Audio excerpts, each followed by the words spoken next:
"You'll sleep on the couch, Mom. The guest room is being renovated." Those words still echo in my mind as I sign the papers for my third property purchase on her street. My daughter had no idea that while she was making me sleep on that lumpy sofa during my visits, I was quietly buying up the houses around her. Not out of spite, though I'll admit there was a certain satisfaction in it, but because sometimes life gives you a chance to teach the most valuable lessons in the most unexpected ways. Before we jump back in, tell us where you're tuning in from, and if this story touches you, make sure you're subscribed. Because tomorrow, I've saved something extra special for you. My name is Eleanor Pierce, and for 35 years, I poured every ounce of my being into raising my daughter, Vanessa. I was barely 20 when she was born, a single mother abandoned by a boyfriend who wasn't ready for fatherhood. With no college degree and limited options, I took whatever jobs I could find. Waitressing in the mornings, cleaning offices at night, and on weekends, selling handmade crafts at local markets. Sleep became a luxury I couldn't afford, but Vanessa's future was worth every exhausted moment. Those early years blur together in my memory now.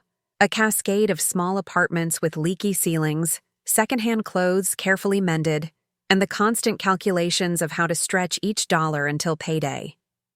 Despite these challenges, I made sure Vanessa never felt deprived. I sewed her Halloween costumes by hand, turned cardboard boxes into dollhouses, and spent hours in the public library helping with homework instead of paying for tutors we couldn't afford. By the time Vanessa was in high school, I had managed to secure a position as an administrative assistant at Hartwell Properties, a small but growing real estate firm. The pay wasn't exceptional, but it offered stability and benefits, a luxury that had previously seemed unattainable. Mr. Hartwell, the owner, was a kind-hearted widower who recognized my dedication and work ethic. I never missed a day, stayed late without complaint, and approached each task with meticulous attention. What began as a job soon evolved into something more meaningful. I learned the business from the ground up, absorbing every detail about property management, market trends, and investment strategies. Meanwhile, Vanessa blossomed into a bright, ambitious young woman. Her academic achievements earned her a partial scholarship to Westbridge University, but it wasn't enough to cover all expenses. Without hesitation, I refinanced our modest home, stretching my budget to its breaking point to ensure she could attend. "Education is the one thing nobody can take from you," I told her as we packed her dorm essentials. "This is your chance to build a life where you won't have to struggle like I did." Those college years stretched my resources paper thin. I took on additional weekend work managing properties for Mr. Hartwell, earning commissions that went straight into Vanessa's tuition fund. My social life became non-existent, my health secondary, and my own dreams perpetually deferred. But watching Vanessa graduate with honors in business administration made every sacrifice worthwhile. When she landed a prestigious position at Meridian, financial in the city, pride swelled within me. My daughter wouldn't face the hardships I had endured. She would have opportunities I could only dream of: security, respect, and the freedom that financial stability provides. What I didn't anticipate was how quickly success would change her perspective. Vanessa's transformation wasn't immediate but gradual. With each promotion and salary increase, she adopted the mannerisms and values of her colleagues, affluent young professionals from privileged backgrounds. Her calls became less frequent, her visits home increasingly rare. When she did call, our conversations centered on her achievements, her new friends, and the luxuries she was finally able to afford. "You should start thinking about retirement, Mom," she mentioned during one of our calls. "You can't keep working at that small-town agency forever." I brushed off her concern with a laugh. "Mr. Hartwell treats me well, and I enjoy what I do. Besides, I'm not ready for rocking chairs just yet." What I didn't tell her was that Mr. Hartwell had been gradually increasing my responsibilities over the years. I had obtained my real estate license and begun handling client relationships directly. More importantly, He had introduced me to his approach to property investment, identifying undervalued homes in promising neighborhoods and patiently improving them for long-term returns rather than quick flips. "Eleanor," he had told me one evening as we reviewed quarterly reports, "you have an intuition for this business that can't be taught. You see the potential in properties that others miss, just like you've always seen the potential in people." That conversation remained with me, a quiet validation of skills I hadn't recognized in myself. 5 years after Vanessa's graduation, life delivered two significant turning points within months of each other. The first was Vanessa's engagement to Thomas Bennett, a junior partner at her firm. The second was Mr. Hartwell's decision to retire. "I've been thinking about this for some time," Mr. Hartwell explained as he slid a folder across his desk toward me. "I have no children, no family interested in taking over the business. You've been the heart and soul of this place for almost 2 decades, Eleanor. I'd like to offer you a partnership track, with the intention of full ownership within 5 years. The proposal left me speechless. The initial investment required was substantial, but well below market value. Mr. Hartwell had structured a payment plan that would allow me to acquire the business gradually, through a combination of profit sharing and modest payments from my savings. "Why me?" I finally managed to ask. He smiled gently. "Because you understand that real estate isn't just about properties. It's about people and their dreams. And because I've watched you sacrifice everything for your daughter's future, it's time someone invested in yours." I signed the partnership agreement the following week, beginning a new chapter I had never imagined possible. The transition period was intense, learning the financial intricacies of ownership, developing relationships with investors, and establishing my own vision for the company's future. I devoted myself to this opportunity with the same determination I had once applied to raising Vanessa alone. During this transformative period, Vanessa's wedding plans accelerated. Thomas came from a family with significant social connections, and their wedding quickly evolved from an intimate celebration into an elaborate affair designed to impress his colleagues and family friends. "We've found the perfect house, Mom," Vanessa announced over the phone. "It's in Lakeshore Heights, that exclusive community with private access to Willow Lake. Thomas's parents helped with the down payment as a wedding gift." "That sounds wonderful, sweetheart," I replied, genuinely happy for her success while trying to ignore the subtle implication that such a home would have been unattainable without her in-laws' assistance. "You'll love it when you visit," she continued, excitement bubbling in her voice. "There's so much space. The master suite alone is probably bigger than your entire house." I laughed softly, letting the comparison slide. "I'm sure it's beautiful. I can't wait to see it." "Oh, and Mom," she added, her tone shifting slightly. "For the wedding, I was thinking about your outfit. Maybe we could go shopping together. Something more contemporary?" Thomas's mother suggested this boutique where they have wonderful options for women of your. Preparing and narrating this story took us a lot of time, so if you are enjoying it, subscribe to our channel. It means a lot to us. Now back to the story. Age bracket. That subtle shift in our dynamic continued through the wedding preparations. Vanessa began offering suggestions about my appearance, my modest home, even my career, though she still believed I was simply an employee at Hartwell Properties, now under new ownership. I hadn't mentioned the partnership, partly because the transition was still underway, but increasingly because I sensed that Vanessa had developed fixed perceptions about my capabilities and position in life. The wedding was as lavish as expected. I sat in the front row, watching my beautiful daughter pledge her life to Thomas, fighting back tears of both joy and a strange, unexpected melancholy. The reception that followed was a parade of wealth and connections. Thomas's family friends included bank executives, real estate developers, and local politicians. I felt distinctly out of place, especially when Thomas's mother introduced me to her circle. "This is Eleanor, Vanessa's mother," she announced with a smile that didn't quite reach her eyes. She works as a secretary at a small property management office. Isn't it remarkable what Vanessa has accomplished, coming from such humble beginnings? I maintained my dignity, smiling graciously while accepting the backhanded compliment. Later that evening, as I prepared to leave, Vanessa pulled me aside. "I noticed you speaking with the Caldwells," she said, referring to a couple I had engaged in conversation during dinner. "Did you know Martin Caldwell owns half the commercial real estate downtown?" We had a lovely chat about the historical preservation projects along Riverside Avenue, I replied. He has quite an interest in architectural heritage. Vanessa's expression tightened slightly. "Just be mindful of what you say to people like that, Mom. These connections are important for Thomas's career." I kissed her cheek, choosing not to engage with the implication that I might somehow embarrass her. "You worry too much. Be happy, sweetheart. That's all I've ever wanted for you." As I drove home that night, I realized something fundamental had shifted.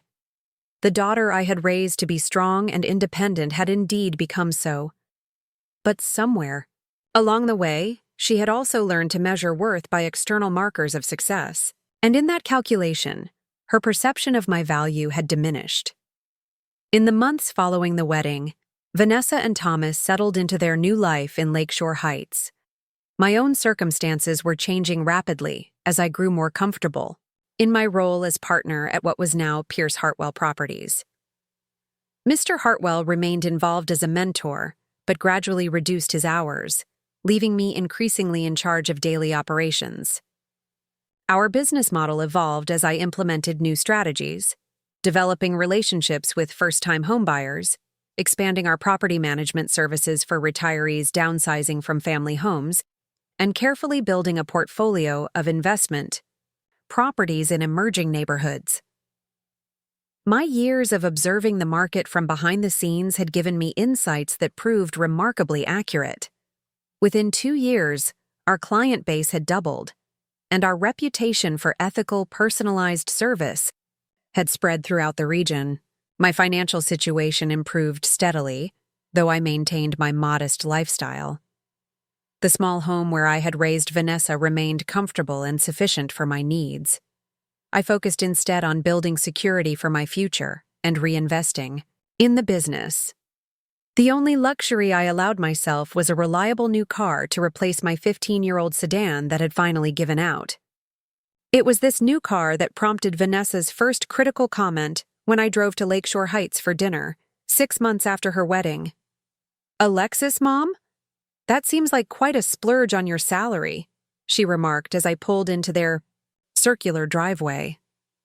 "It's practical and safe," I replied simply. And I got an excellent deal through a client at work. The dinner that followed set the tone for our evolving relationship. Thomas and Vanessa eagerly described their recent vacation to the Maldives, the country club membership they were considering, and their plans to renovate the already immaculate kitchen. When I mentioned a challenging property negotiation I had successfully navigated at work, Vanessa smiled indulgently. "It's sweet that Mr. Hartwell's new partners still value your input," she said. "So many companies these days would replace someone your age with a younger person with a business degree." I took a slow sip of water, deciding once again that this wasn't the moment to correct her assumptions. The evening concluded with them showing me around their impressive home, pointing out designer furnishings and custom features with the pride of new homeowners. When the tour reached their guest bedroom, a beautifully appointed space with a private bathroom, Thomas cleared his throat awkwardly. "We're actually converting this into a home office," he explained.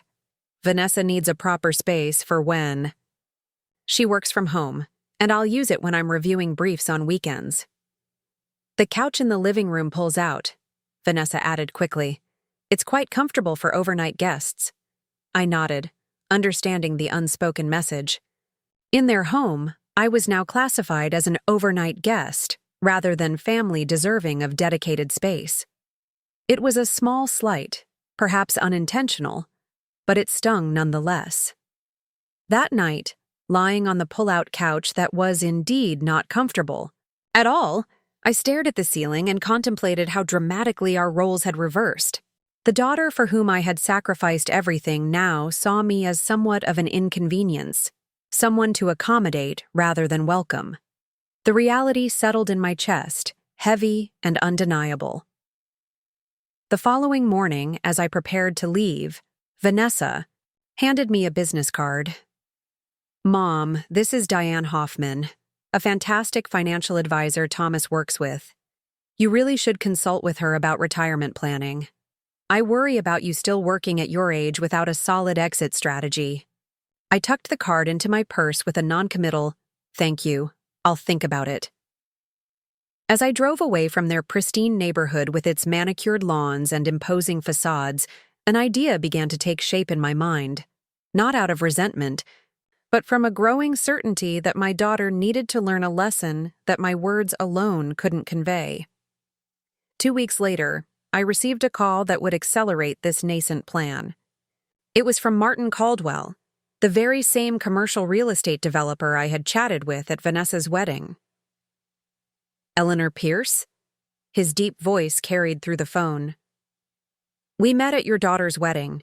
You impressed me with your insights about the Riverside Preservation Project."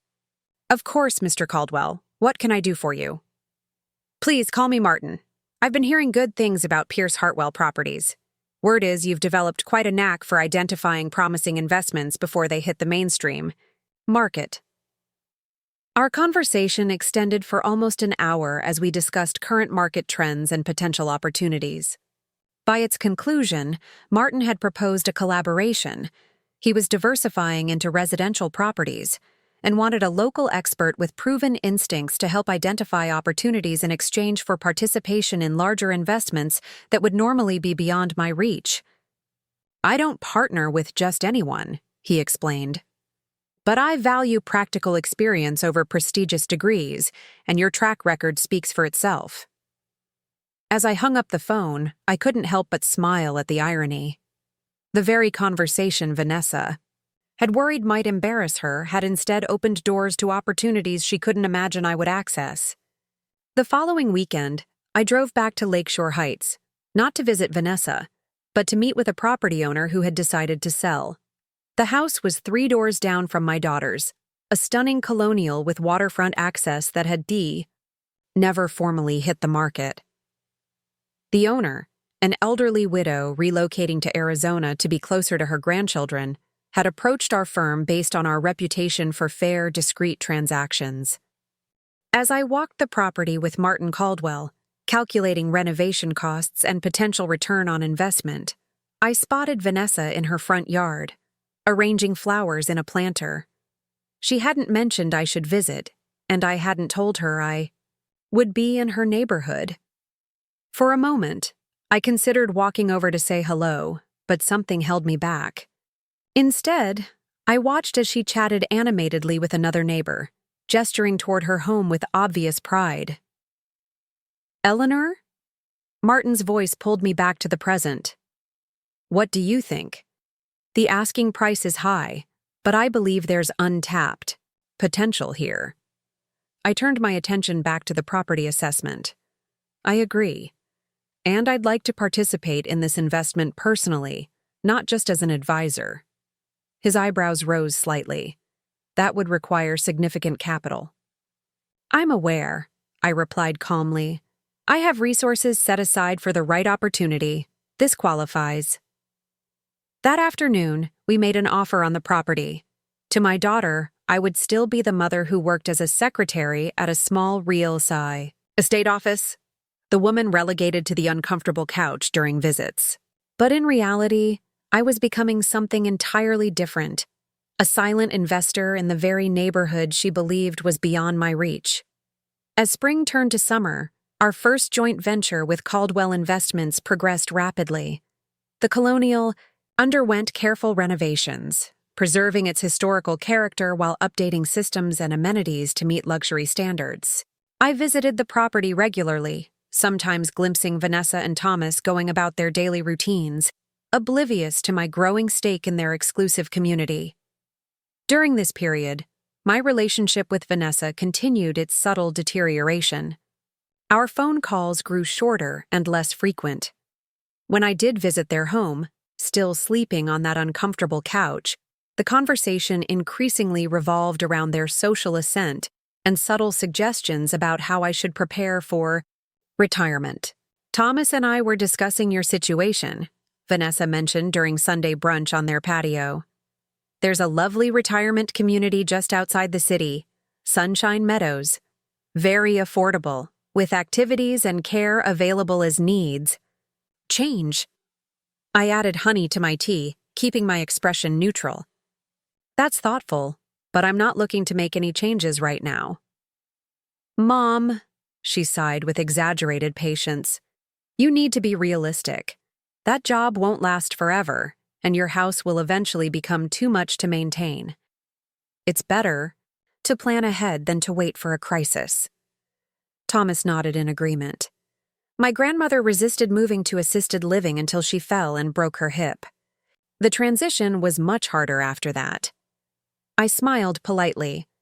"I appreciate your concern, but I'm quite capable of managing my affairs." Vanessa exchanged a look with Thomas. That particular look couples develop when they share an unspoken thought about someone else's delusion.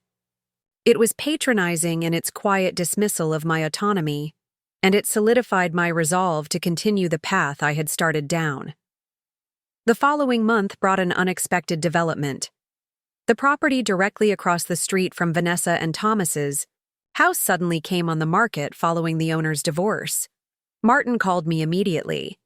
"It's not in our planned acquisition timeline," he admitted, "but the location is prime, and the circumstances suggest we might secure it below market." Of course, I didn't hesitate. "Let's make an offer, and I'd like to take a larger percentage in this one." This purchase was different from the first.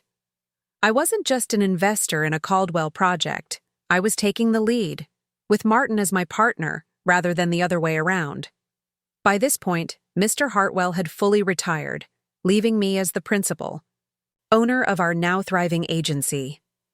My financial position was stronger than ever, though I maintained my modest public persona. The renovations on this second property coincided with Vanessa and Thomas's first anniversary. They hosted an elaborate garden party for their closest friends, primarily colleagues and connections from Thomas's social circle. I received an invitation, though Vanessa called to explain that it would be a younger crowd, so don't feel obligated to attend if it seems too tiring.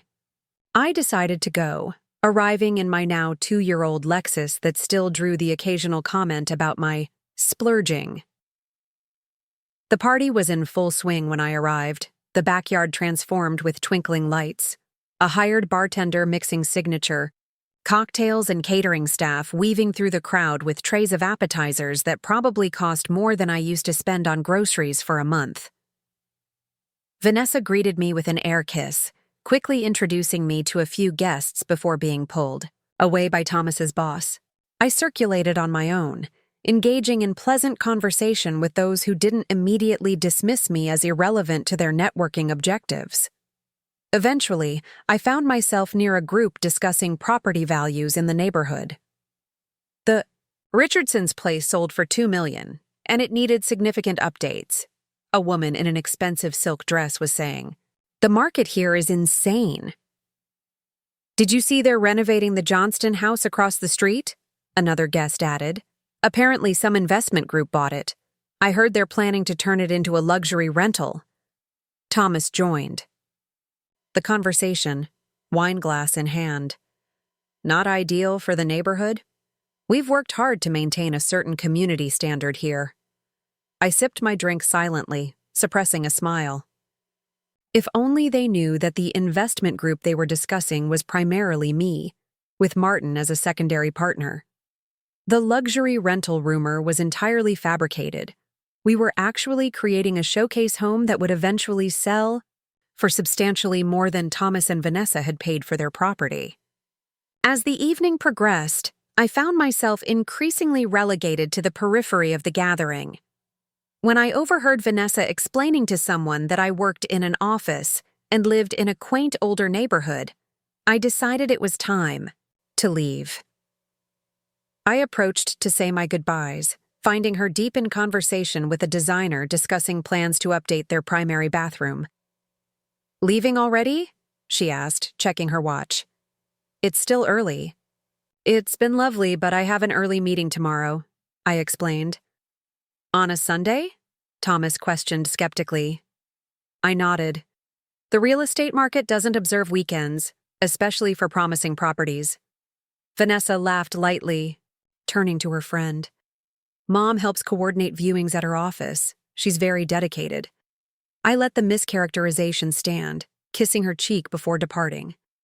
As I walked to my car, I paused to look back at their beautiful home, with its gathering of successful young professionals and carefree display of prosperity. Then I glanced across the street to the property I now controlled, a reminder of the lesson that was gradually taking shape. That night, I called Martin Caldwell. "I want to look at the Henderson property," I told him without preamble. "The one next door to your daughter?" he asked, surprise evident in his voice. "It's not even on the market." "Not officially, but James Henderson mentioned to me at the community business lunch last month that he's considering relocating to Boston for work. Make him an offer, above market value. I want this one secured without competition." "Eleanor," Martin said slowly, "that would be 3 properties within a stone's throw of your daughter's home. I have to ask, what exactly are you planning here?" I paused, considering how to articulate the complex emotion driving this unusual investment strategy. "Let's call it a lesson in perspective," I finally replied. "Sometimes people need to see something tangible to recognize the truth that's been in front of them all along." He chuckled softly. "Well, it's your money, and these are solid investments regardless of your motivation. I'll reach out to Henderson tomorrow." Within 2 weeks, we had secured the 3rd property, the one directly adjacent to Vanessa and Thomas's home. This acquisition was impossible to keep entirely quiet, given its proximity. The neighbors naturally discussed the unexpected sale, and rumors began circulating about the mysterious buyer consolidating properties in the exclusive community. I maintained my distance, allowing speculation to build while focusing on my expanding business. Pierce Properties, I had dropped Hartwell from the name following his full retirement, was now managing over 200 rental units and had developed a reputation for ethical practices and innovative approaches to community development. I had hired 2 promising young agents and a property manager, creating a small but effective team that allowed me to focus on investment strategy rather than day-to-day operations. My personal wealth had grown substantially, though I continued to live modestly, my primary indulgence being regular contributions to a scholarship fund I had established at the community college for single parents pursuing education. The irony wasn't lost on me that I could now easily fund multiple students through the same struggles I had faced alone. As autumn approached, renovations on all 3 Lakeshore Heights properties neared completion. I had personally overseen many of the design decisions, creating distinctive, sophisticated spaces that reflected my own carefully developed aesthetic rather than following trendy design magazines. These homes represented not just financial investments, but extensions of my vision, proof of capabilities that my daughter had never recognized I possessed. It was during this period that Vanessa called with news that might once have been shared differently. "Mom, I'm pregnant," she announced with obvious excitement. "We just got confirmation yesterday, due in early spring." Joy surged through me, momentarily eclipsing all other considerations. "Oh, sweetheart, that's wonderful. How are you feeling?" "A little morning sickness, but otherwise great. We're converting the home office into a nursery. Thomas will just use the den for work instead." The implication hung unspoken between us. The guest room that had been converted to a home office would now become a nursery, further cementing my status as the relative accommodated on the couch during increasingly infrequent visits. "We'll need to discuss childcare arrangements," she continued. "Thomas's mother has offered to help 2 days a week, and we're researching the best nanny agencies for the remaining time." I hesitated before responding. I could certainly help. As well, if you'd like. My schedule has some flexibility these days. The silence that followed spoke volumes. That's sweet, Mom, but we're looking for someone with professional training in early childhood development. Besides, it's a significant commitment. And at your age, taking care of an infant might be more physically demanding than you realize. I let the comment pass without challenge, congratulating her again before ending the call. As I set down the phone, I realized the time had come to reveal what I had been building, not out of spite or revenge, but as a necessary correction to a fundamental misunderstanding about who I was and what I had become. The opportunity presented itself the following weekend when Vanessa called in obvious distress. Mom, you won't believe what's happening. Someone's bought Mr. Henderson's house next door, and they're converting the entire back garden into some kind of entertainment area with a massive pool and outdoor kitchen. The construction noise is going to be unbearable, especially after the baby comes. That sounds disruptive, I replied calmly. Have you tried speaking with the new owners? No one can reach them. Everything goes through some property management company. Thomas is furious. He's talking about getting the homeowners association involved. She paused, then continued with growing agitation. And that's not all. The two houses across the street have been bought by the same investor. There are rumors they might be converted into high-end vacation rentals, which would completely change the character of the neighborhood. Perhaps I could help, I offered. I do have some experience with property matters. Vanessa's laugh held a note of condescension. Thanks, Mom, but Thomas is already consulting with a real estate attorney. This requires someone who understands luxury property regulations. Nevertheless, I pressed gently, I'm in the area tomorrow for a meeting. Why don't I stop by and you can show me what's happening? Sometimes a fresh perspective helps. She agreed reluctantly, clearly humoring what she perceived as my desire to feel useful. The stage was set for the revelation I had been carefully orchestrating for months. The following afternoon, I pulled up to Vanessa and Thomas's home in T. My usual Lexus, which now seemed almost modest compared to the luxury vehicles that filled the driveways along Lakeshore Heights. Vanessa met me at the door, her expression pinched with worry as she led me straight through the house to their back patio. From there, we had a clear view into the neighboring property, the Henderson house that I had purchased just weeks earlier. Construction equipment dotted the expansive backyard, and workers moved purposefully about, measuring and marking areas for what would indeed become a stunning outdoor entertainment space. See what I mean? Vanessa gestured emphatically. They've torn out all of Mrs. Henderson's beautiful rose gardens. James said his mother spent 30 years cultivating those specific varieties. The new owners just ripped everything out without a second thought. Her voice caught slightly, and I was surprised to detect genuine emotion beneath her indignation. It's not just about the noise or property values. It's about respecting the neighborhood's history. I nodded thoughtfully, studying her expression. This was unexpected, a glimpse of the compassionate daughter I had raised, concerned about something beyond appearances or convenience. The roses meant something to you?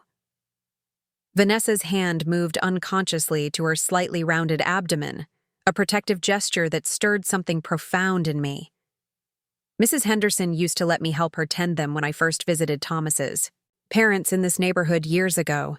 She told me stories about each variety. I always thought when we had children, they might do the same. For a moment, I felt a flicker of doubt about my elaborate plan.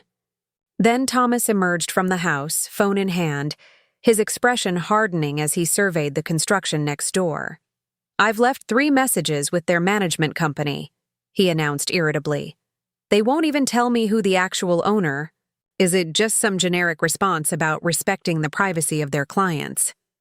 He noticed me and added with barely concealed condescension, Hello, Eleanor. I'm afraid this is rather beyond what you'd be familiar with in your line of work.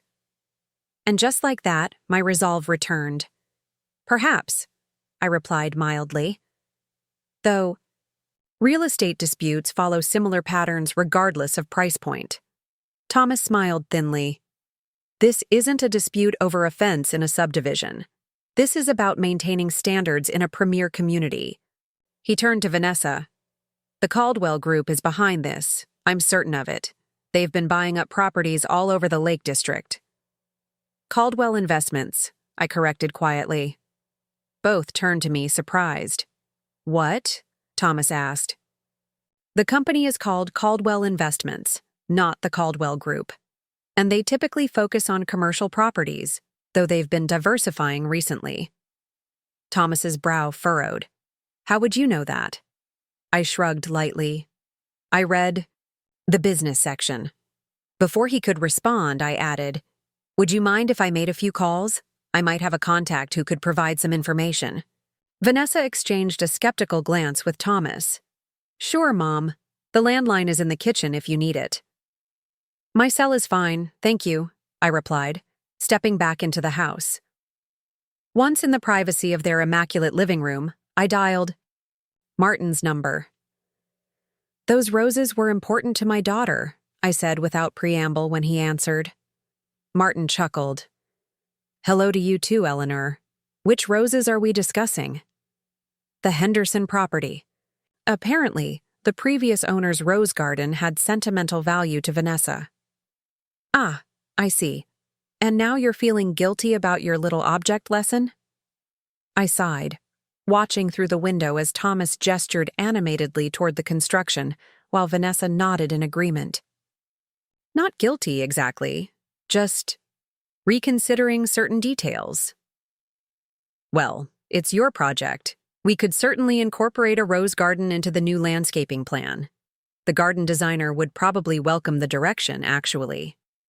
Have the original plants been destroyed? No, they've been carefully potted and moved to the greenhouse at River Valley Nursery. Standard procedure for any significant landscaping we remove. We always evaluate for potential reuse or donation. Relief washed over me. Good. Please instruct the team to incorporate as many of the original roses as possible, particularly along the shared property line. Consider it done. Anything else? I hesitated, then made a decision. Yes, it's time to move forward with Phase 2. Please have Diane prepare the disclosure documents we discussed. Are you sure, once this is in motion? I'm sure, I confirmed, watching as Thomas placed a protective arm around Vanessa's shoulders. Some lessons need to be learned completely, not halfway. After ending the call, I rejoined them on the patio, where Thomas was now photographing the construction activity with his phone. Documentation for the Homeowners Association, he explained tersely. Any luck with your contact? Vanessa asked, her tone making it clear she expected nothing useful. Actually, yes. I've learned that the rose garden wasn't destroyed. The plants have been preserved at a local nursery. Thomas lowered his phone, surprised. How did you find that out? As I mentioned, I do have some experience in property matters. I paused, then added, I also took the liberty of requesting that many of the original roses be incorporated into the new landscape design, particularly along your shared boundary. Vanessa's eyes widened. You... What? How? Let's just say I spoke with someone who could convey the message appropriately. Thomas scoffed.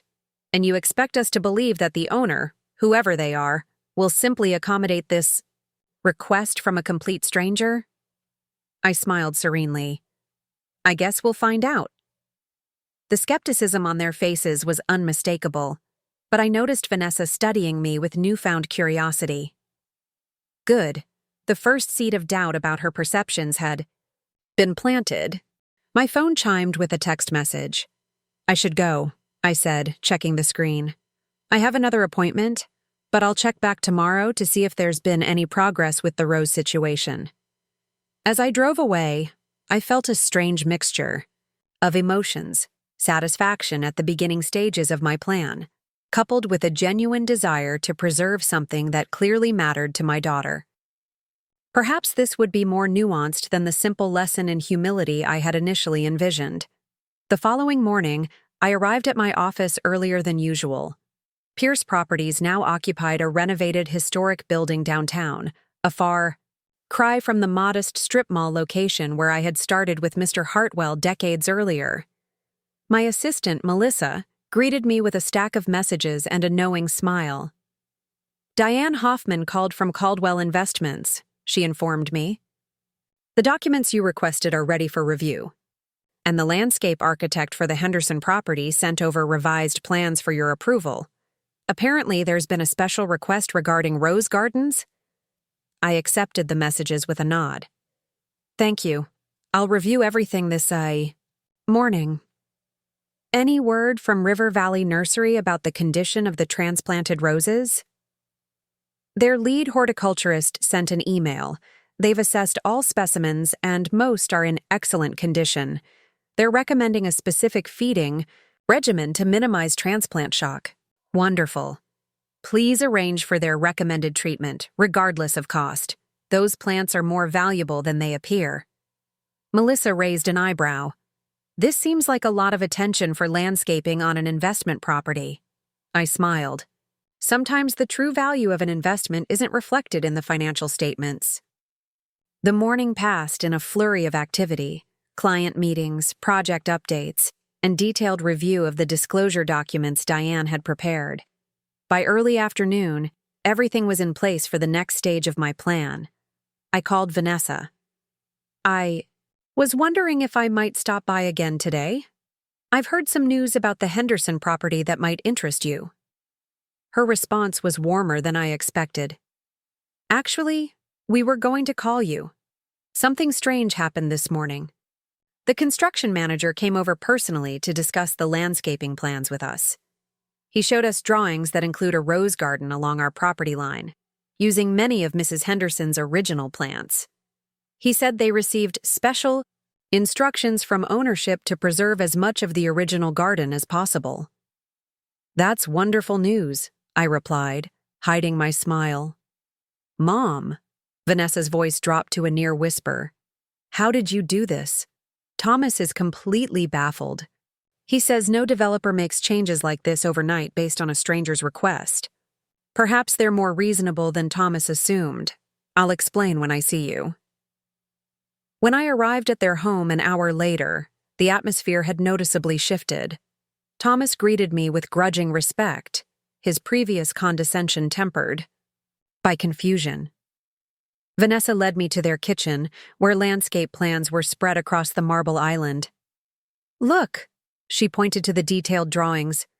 They're not just keeping some of the roses, they're creating an enhanced garden with benches and a small pathway. The construction manager said they're even researching the history of each variety to create small plaques with their names and origins. I examined the plans approvingly. Martin had exceeded my expectations. The rose garden design was exquisite, respectful of tradition while incorporating modern elements that would complement both properties. This is quite impressive, I agreed. Much more than I anticipated. Thomas crossed his arms, studying me intently. That's just it, Eleanor. None of this makes sense. Construction firms don't halt progress to accommodate sentimental requests from neighbors, especially in developments of this caliber. Something doesn't add up. I met his gaze steadily. Perhaps there's more to the situation than you realize. What does that mean? He pressed. What exactly did you do? Who did you call yesterday? I glanced between them, measuring the moment. Was it time for the full revelation, or should I continue the gradual approach? Vanessa's expression, open, curious, without the dismissive edge I'd grown accustomed to, helped me decide. I spoke directly with Martin Caldwell of Caldwell Investments, I said simply. Thomas barked a short laugh. Right. You just happened to have the direct number for one of the region's most prominent developers, a man who doesn't take meetings without weeks of advance notice. I didn't need advance notice. Martin and I have been working together for some time now. Vanessa's brow furrowed. Working together? I don't understand. I took a breath, then decided to reveal just enough to shift their perceptions without showing my full hand. My role at Pierce Properties is not what you've assumed. I'm not just an employee. I'm the owner. Mr. Hartwell retired 3 years ago and transferred ownership to me through a structured partnership agreement. The stunned silence that followed was deeply satisfying. Thomas recovered first, his expression cycling rapidly through disbelief, confusion, and calculation. Pierce Properties, he repeated slowly. The sign outside said Pierce, but I assumed it was a coincidence. You're telling me you own a real estate company? Yes, we specialize in property management and selective investments. Martin Caldwell and I have collaborated on several projects over the past 2 years, including, as it happens, the Henderson property next door. Vanessa sank onto a kitchen stool, her eyes wide. You're involved with the development next door? How? Why didn't you tell us? I shrugged lightly.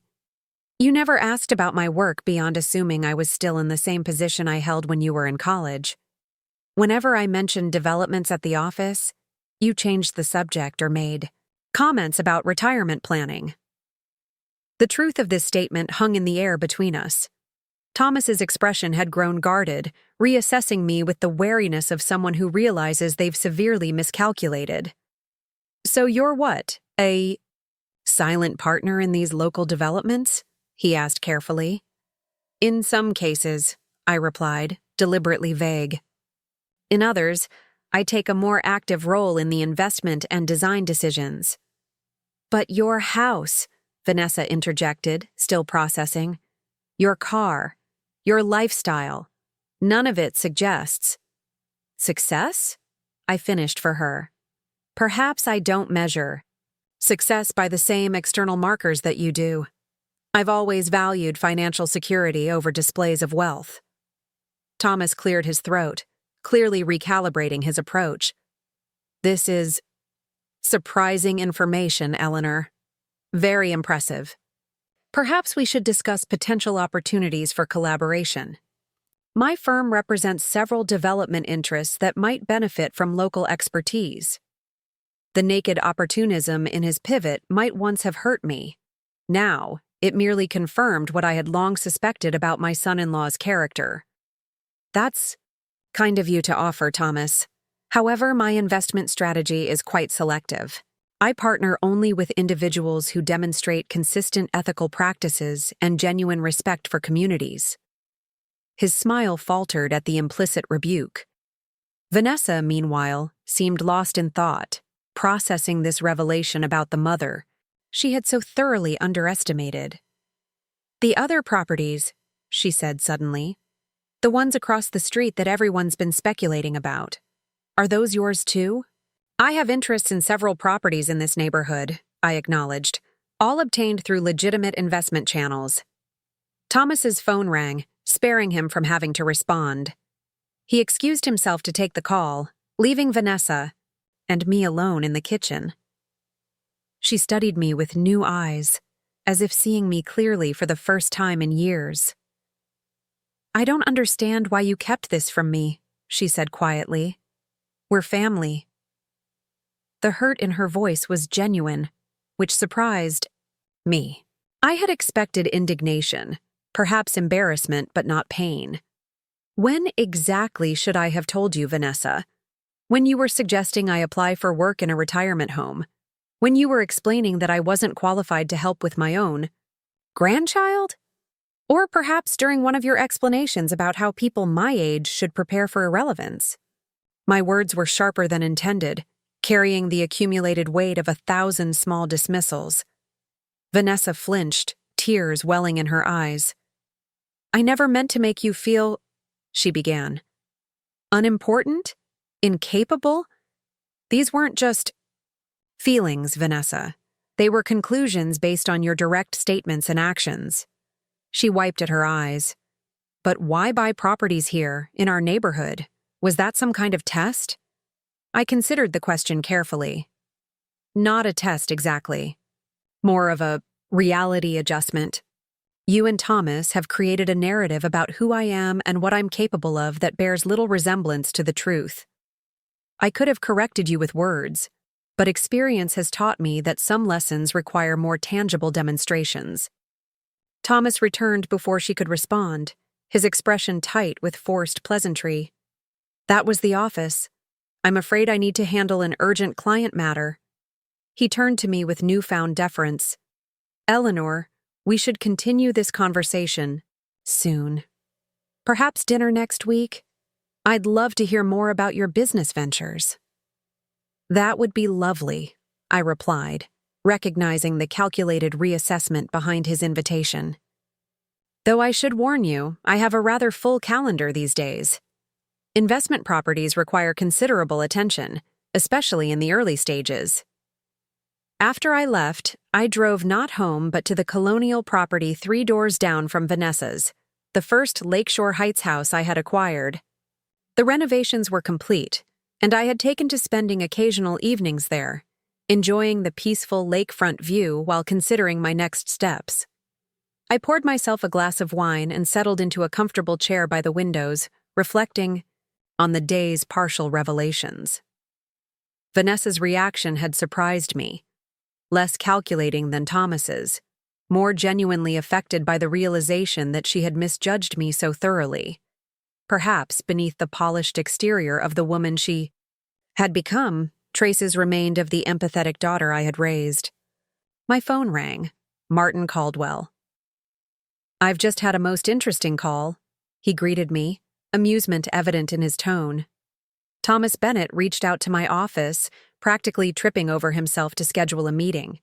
Apparently, he's recently discovered our connection and has some mutually beneficial opportunities to discuss. I laughed softly. I imagine he does. I take it the first phase of your plan is underway? Partially. I've acknowledged my position at Pierce Properties and my professional relationship with you, but I haven't revealed the full extent of my investments yet. Ah, saving the grand finale? Martin chuckled. Well, I've arranged for the rose garden to be expedited. The specimens are being prepared for replanting tomorrow, with the installation scheduled for Friday. I've also instructed the team to temporarily pause the more disruptive construction activities near the shared property line, a goodwill gesture toward your daughter during her pregnancy. Thank you, Martin. I appreciate your flexibility with this rather unorthodox situation. Eleanor, in 30 years of development, I've learned that the most interesting projects always involve human elements more complex than blueprints and balance sheets. Besides, your investment strategies have proven remarkably sound. I'm content to accommodate some personal considerations alongside our business objectives. After we ended the call, I remained by the window, watching the sunset paint the lake in shades of amber and gold. The truth was, I had never intended this plan to be vindictive. My goal wasn't to humiliate Vanessa or Thomas, but to shatter the false constraints they had placed around their understanding of me. Constraints that limited not only their perception of my capabilities, but also their own imaginations about what was possible beyond conventional paths to success. The following morning, I arrived at my office to find an elegant floral arrangement on my desk. Orchids, not roses, in a tasteful contemporary design. The card read simply, "Looking forward to learning more about Pierce Properties. Dinner Thursday? Thomas and Vanessa Bennett." Melissa raised an eyebrow as she delivered my morning coffee. Impressive flowers? Special occasion? Just a small family reconciliation in progress, I replied. Please call Vanessa Bennett and confirm dinner. On Thursday. Also, arrange for the Henderson property landscaping documentation to be messengered to their home today. The complete designs, including the historical background on each rose variety. And include a note that I've authorized expedited installation to be completed before the weekend. Of course. Melissa hesitated, then added with a smile, Your daughter has no idea who she's dealing with, does she? I returned the smile. She's beginning to suspect. The days leading up to Thursday's dinner were filled with subtle shifts in my relationship with Vanessa. She called twice, ostensibly about dinner arrangements, but the conversations lingered, touching on topics we hadn't discussed in years. During our second call, she asked tentatively about my journey from assistant to owner at Pierce Properties. It must have been challenging, she ventured. Taking over a business at a point when most people are thinking about scaling. Back. Age, you mean? I replied frankly. I was 53 when Mr. Hartwell offered me the partnership track, 56 when I assumed full ownership. Hardly ancient, though I suspect from your perspective, it seemed improbably late for such a significant career evolution. She had the grace to sound embarrassed. I guess I've absorbed some limiting perspectives about career trajectories. In my industry, they practically push you toward management by 40 or suggest you've peaked. Different fields, different timelines, I observed. Real estate rewards experience and relationship building over rapid advancement. The most successful investors I know achieved their greatest returns in their 60s and 70s. I never considered that, she admitted. I've been so focused on early achievement, checking the expected boxes ahead of schedule. A natural consequence of the environments you've chosen, I said gently, but worth examining whether those timelines serve your actual goals or just external expectations. The conversation had ended with an unfamiliar warmth, a tentative bridge extending across the chasm that had formed between us. Still, I harbored no illusions that one revelation and a few thoughtful exchanges could undo years of accumulated misperceptions. Thursday's dinner would determine whether this was merely a temporary adjustment to unexpected information or the beginning of a more fundamental reassessment. I spent Wednesday at the Henderson property overseeing the preliminary work for the Rose Garden installation. True to Martin's word, the construction team had pivoted to focus on this element first, carefully preparing the soil and irrigation systems according to the horticulturist's specifications. From my position near the property line, I occasionally glimpsed Vanessa watching from her kitchen window, her expression thoughtful. Mid-afternoon, she emerged with a tray holding a pitcher of iced tea and 2 glasses. After a moment's hesitation, she approached the low decorative fence separating our properties. "You look like you could use a break," she called. "It's unseasonably warm today." Surprised by the gesture, I made my way over to her. She poured 2 glasses, handing one to me across the fence. A simple action that suddenly seemed weighted, with symbolic significance. "Thank you," I said, accepting both the drink and the olive branch it represented. "The garden is already taking shape," she observed, nodding toward the meticulously prepared beds. "They're working so quickly." Quality. Landscaping is as much about proper preparation as the plantings themselves, I explained. These beds are being prepared with specialized soil compositions for each rose variety, adjusting for acidity, drainage, and nutrient requirements. Vanessa listened with genuine interest, a far cry from the polite indulgence that typically characterized her responses to my comments. I didn't realize so much science was involved. Mrs. Henderson made it seem effortless. Years of experience often make complexity appear simple, I observed, the statement extending beyond gardening to life itself. She caught my meaning, a flicker of recognition crossing her face. "I'm beginning to understand that."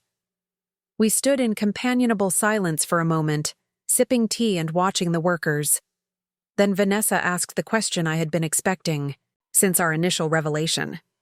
"The other properties, how many do you actually own in Lakeshore Heights?" I met her gaze directly. 3, currently.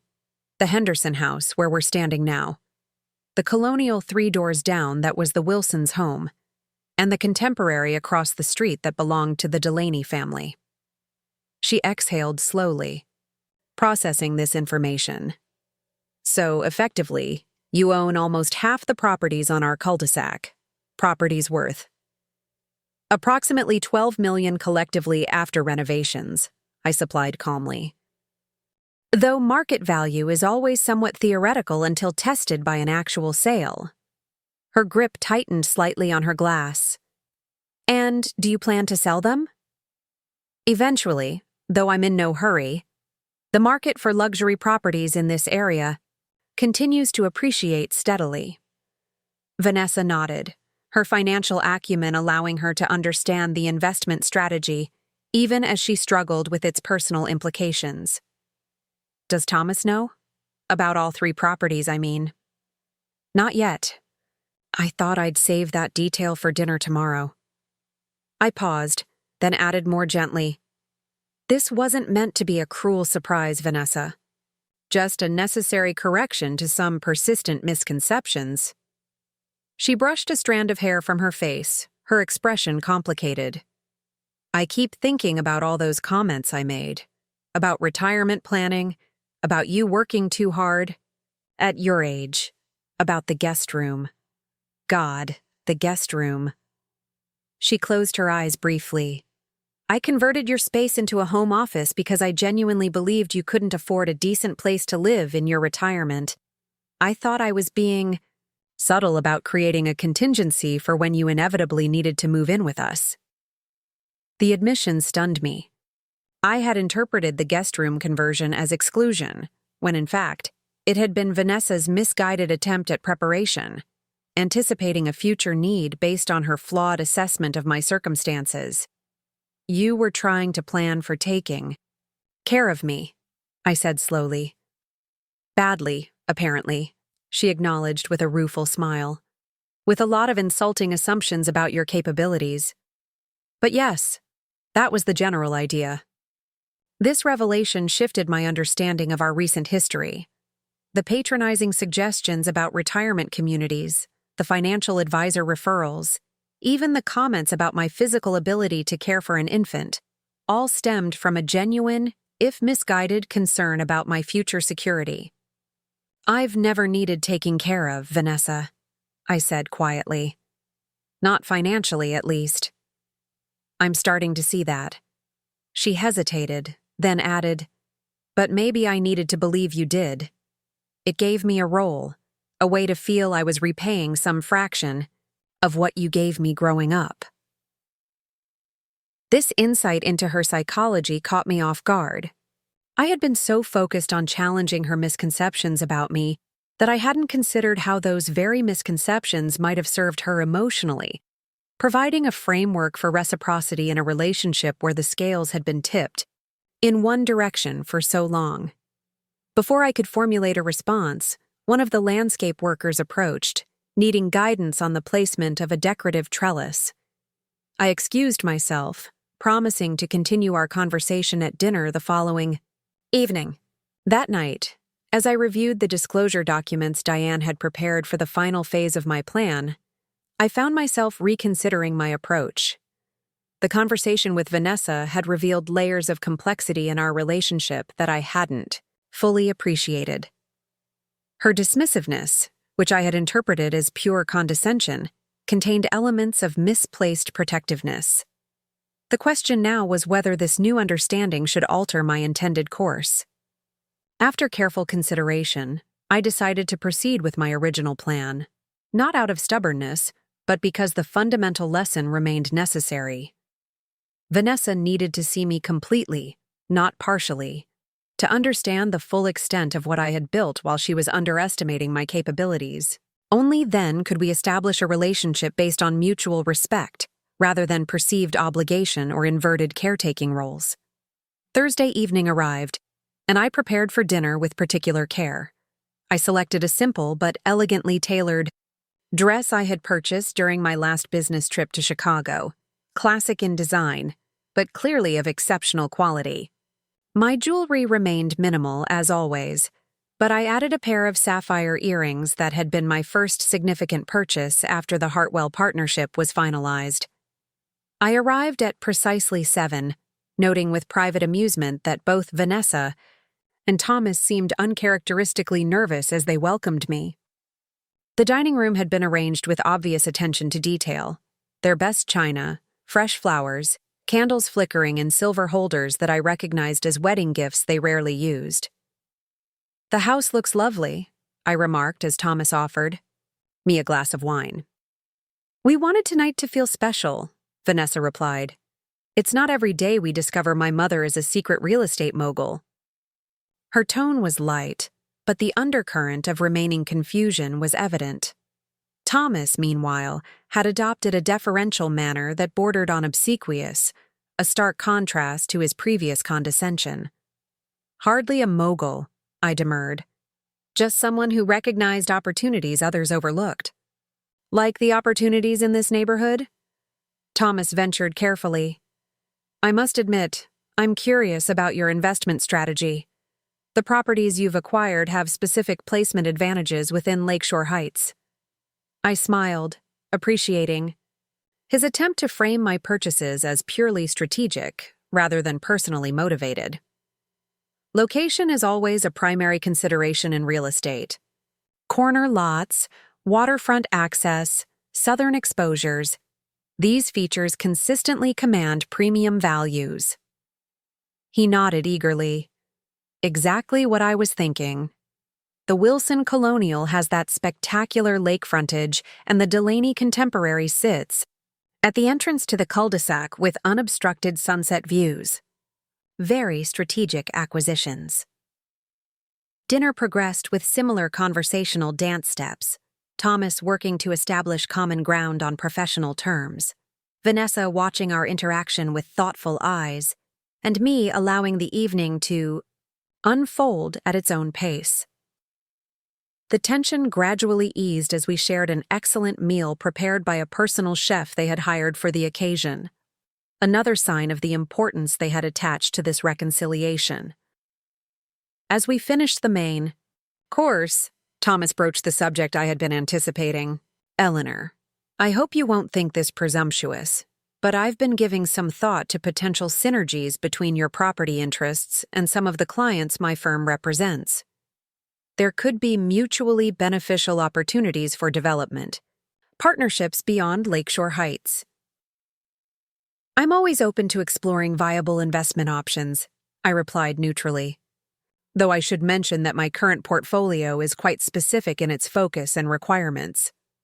Of course, he hastened to agree. "I simply thought that with your local expertise and our clients' capital resources, there might be room for expansion into larger-scale projects." I took a deliberate sip of wine before responding. "Actually, Thomas, I've recently begun a rather significant expansion myself, which brings me to something I've been meaning to discuss with both of you." Vanessa straightened slightly, her expression alert. Thomas leaned forward, eager for what he clearly assumed would be an invitation to participate in a new business venture. "As you know, I've acquired 3 properties in Lakeshore Heights," I began. "What you may not realize is that these acquisitions are part of a broader initiative I've been developing over the past year." I reached for my handbag, removing a slim leather portfolio that contained the documents Diane had prepared. Pierce Properties has recently established a new division focused specifically on community-centered housing developments. Our first project involves creating integrated living spaces that combine luxury residences with thoughtfully designed multi-generational facilities. Thomas's expression faltered slightly, uncertain where this was heading, but maintaining his interested smile. Vanessa watched me with growing curiosity.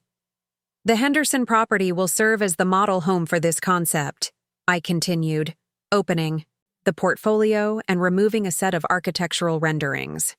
"As you can see, we've designed it to showcase how elegant, high-end residences can incorporate features that support aging in place without sacrificing aesthetics or value." I passed the renderings across the table. Vanessa studied them intently, her eyes widening as she absorbed the sophisticated designs that seamlessly integrated universal accessibility features with contemporary luxury. "These are beautiful," she acknowledged, "but I don't understand. Are you planning to sell the Henderson house as a model home of some kind?" "Not exactly," I replied, removing another document from the portfolio. "This project has a more personal dimension. Pierce Properties is establishing a foundation focused on supporting single parents and their children through housing security initiatives. The Lakeshore Heights properties will serve as the cornerstone assets for this foundation. I slid the document toward them, the incorporation papers for the Eleanor Pierce Family Foundation, with an initial endowment of $15 million. The foundation will retain ownership of these properties, using the rental income to fund housing grants for single parents pursuing education or career transitions. Thomas stared at the papers, visibly processing the implications. 15 million. These 3 houses don't account for that level of endowment. No, I agreed calmly. The foundation is being funded through a combination of real estate, assets, and liquid investments I've accumulated over the past decade. Vanessa looked up from the documents, her eyes seeking mine. Mom, this is extraordinary. But why didn't you tell us any of this before? The moment had arrived, the crux of the lesson I had structured so carefully these past months. Because you never asked, Vanessa. You created a narrative about who I was and what I was capable of that required no verification. You assumed my capabilities ended where your perception placed them. Thomas had the decency to look discomfited. His earlier eagerness to establish synergies now cast in a more transparent light. Vanessa, however, didn't lower her gaze. I thought I was helping you, Vanessa said quietly. I genuinely believed you needed a safety net, and I was trying to create one without hurting your pride. I understand that now, I acknowledged. But good intentions built on false assumptions can still be harmful. Thomas cleared his throat, attempting to steer the conversation back to more comfortable territory. This foundation is a remarkable initiative, Eleanor. Very commendable. I'd be happy to have our legal team review the structure, ensure everything is optimized from a tax perspective. I smiled politely. The foundation has already been established with assistance from Patterson and Mercer. Their nonprofit division has considerable expertise in this area. His expression flickered briefly. Patterson and Mercer was one of the most prestigious firms in the region, far more established than Thomas's employer. Another small recalibration in his assessment of my resources and connections. Of course, he recovered smoothly. They're excellent. I've collaborated with them on several matters. Vanessa set down the foundation documents, her eyes still, studying me with newfound intensity. I keep thinking about all those dinners where I lectured you about retirement planning, and all those times I dismissed your insights about real estate because I assumed you were just an office assistant. How did you not get furious with me? Oh, I did, I admitted candidly. Many times. But anger without purpose accomplishes nothing. I decided that rather than confronting your misconceptions directly, I would simply create a reality so undeniable that no confrontation would be necessary. Thomas shifted uncomfortably. Well, mission certainly accomplished there. I don't think either of us will underestimate you again. He laughed, a brittle sound that failed to disguise his discomfort. I'm starting to wonder what other surprises you might have in store. I took a deliberately measured sip of wine before responding. Actually, there is one more matter I'd like to discuss this evening. I reached into my portfolio once more and removed a final document, a property assessment for their home. As you might imagine, my interest in Lakeshore Heights properties extends beyond just the 3 I've acquired. I've had preliminary valuations conducted on all homes in this cul-de-sac. Vanessa's brow furrowed. You had our house appraised? A standard market assessment, I clarified. Nothing invasive, based on public records, comparable sales, and exterior evaluation. According to this analysis, your property has appreciated approximately 14% since purchase, largely due to the improvements in surrounding properties, including those I've acquired. Thomas reached for the assessment, his business, instincts overriding any concerns about propriety. 14% in this market is exceptional. Most properties in the region have seen only single-digit growth. Precisely, I agreed. This brings me to a proposal I'd like you both to consider. I paused, ensuring I had their complete attention. The foundation's model includes provisions for resident caretakers at each property, individuals who maintain the homes and grounds while serving as community liaisons for foundation activities. Vanessa's eyes widened as she began to see where this was heading. Thomas, still scanning the assessment figures, took a moment longer to look up. I'd like to offer you the opportunity to serve as the resident caretakers for the Henderson property, I continued. The position comes with significant benefits, including full use of the property and participation in foundation initiatives. In exchange, you would oversee property maintenance and assist with foundation events several times per year. Complete silence fell over the dining room. Thomas stared at me, his expression a complex mixture of disbelief and calculation. Vanessa seemed equally stunned, though her reaction appeared more emotionally nuanced. You want us to work for you? Thomas finally managed, the concept clearly challenging his entire worldview. I'm offering you an opportunity to be part of something meaningful, I corrected gently. The foundation will support families facing the same challenges I encountered raising Vanessa. Your participation would add valuable perspective and skills. But we have our own home, he objected, gesturing around them. Our careers, our plans. Of course, I acknowledged. This isn't about displacing you from your life. The caretaker role is designed to complement, not replace, existing professional commitments. As for your current home, I glanced down at the assessment. The foundation would be interested in acquiring it at 15% above market value, should you decide to relocate. Thomas's expression shifted rapidly as he processed the financial implications. You're offering to buy our house at a premium and provide us with free accommodation in an even more valuable property? Not free, I corrected. In exchange for specific responsibilities and commitments to the Foundation's mission. And not indefinitely, the arrangement would be structured as a renewable 5-year term, subject to performance review. Vanessa, who had remained silent throughout this exchange, finally spoke. This isn't really about real estate at all, is it? I met her gaze, appreciating her perceptiveness. No, it isn't. It's about values, choices, and the legacy we create through how we live and what we prioritize. You're asking us to choose, she continued, her voice steady, between continuing our current path or joining something larger than ourselves. She glanced at Thomas, whose expression remained focused on the financial calculus rather than the philosophical implications.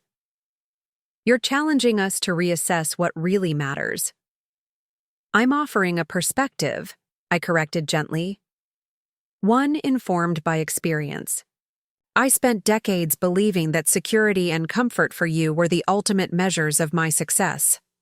I poured everything into ensuring you would never face the hardships I encountered. In many ways, I succeeded. You've never known true financial insecurity, never had to choose between education and basic necessities, never worked 3 jobs simultaneously just to keep a roof overhead. Thomas was watching me now, his expression guarded but attentive. But in focusing so singularly on protecting you from material hardship, I continued, addressing Vanessa directly, I may have inadvertently sheltered you from the growth that comes through overcoming challenges, from discovering your own resilience and capacity to create something meaningful from limited resources. So this is what? A corrective lesson? Thomas asked, his tone carefully neutral. It's an invitation. I replied firmly, to consider that perhaps there's more to a successful life than accumulating status markers and seeking constant validation from people who measure worth by zip codes and job titles. The bluntness of my statement hung in the air between us. Thomas looked slightly affronted, but Vanessa nodded slowly, a thoughtful expression crossing her face. The foundation documents mention educational support for single parents, she said. Is that because of your experience? I smiled, pleased, by her focus on substance rather than appearance. Yes. The most significant barrier I faced wasn't just financial hardship. It was the near impossibility of pursuing education while working enough hours to support us both. The foundation will provide housing subsidies specifically structured to reduce working hours without sacrificing security, creating space for educational advancement. That's incredibly thoughtful, Vanessa acknowledged. Addressing the actual problem, not just throwing money at symptoms. Thomas cleared his throat. This is all very admirable, Eleanor, but I think Vanessa and I need time to discuss such a significant proposition privately. It would mean substantial changes to our life plans.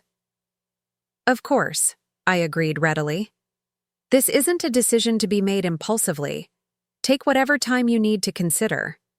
The foundation launch is scheduled for next month, but the caretaker positions won't be filled until the renovations are completed, likely in early spring. The remainder of the evening progressed with lighter conversation, though an undercurrent of tension remained.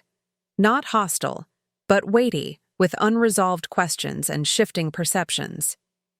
When I departed shortly after dessert, Vanessa walked me to my car, momentarily separating us from Thomas. I still can't quite believe all of this, she admitted as we stood in the driveway. Not just the money or the properties, but the vision behind it all. You've been building something remarkable while I've been. She trailed off, searching for words. Living the life you chose, I finished for her. There's no inherent judgment in that, Vanessa. Different paths serve different purposes. But you must have been so disappointed in me, she pressed, her voice catching slightly. Watching me become so focused on appearances, so dismissive of things that didn't fit my narrow definition of success.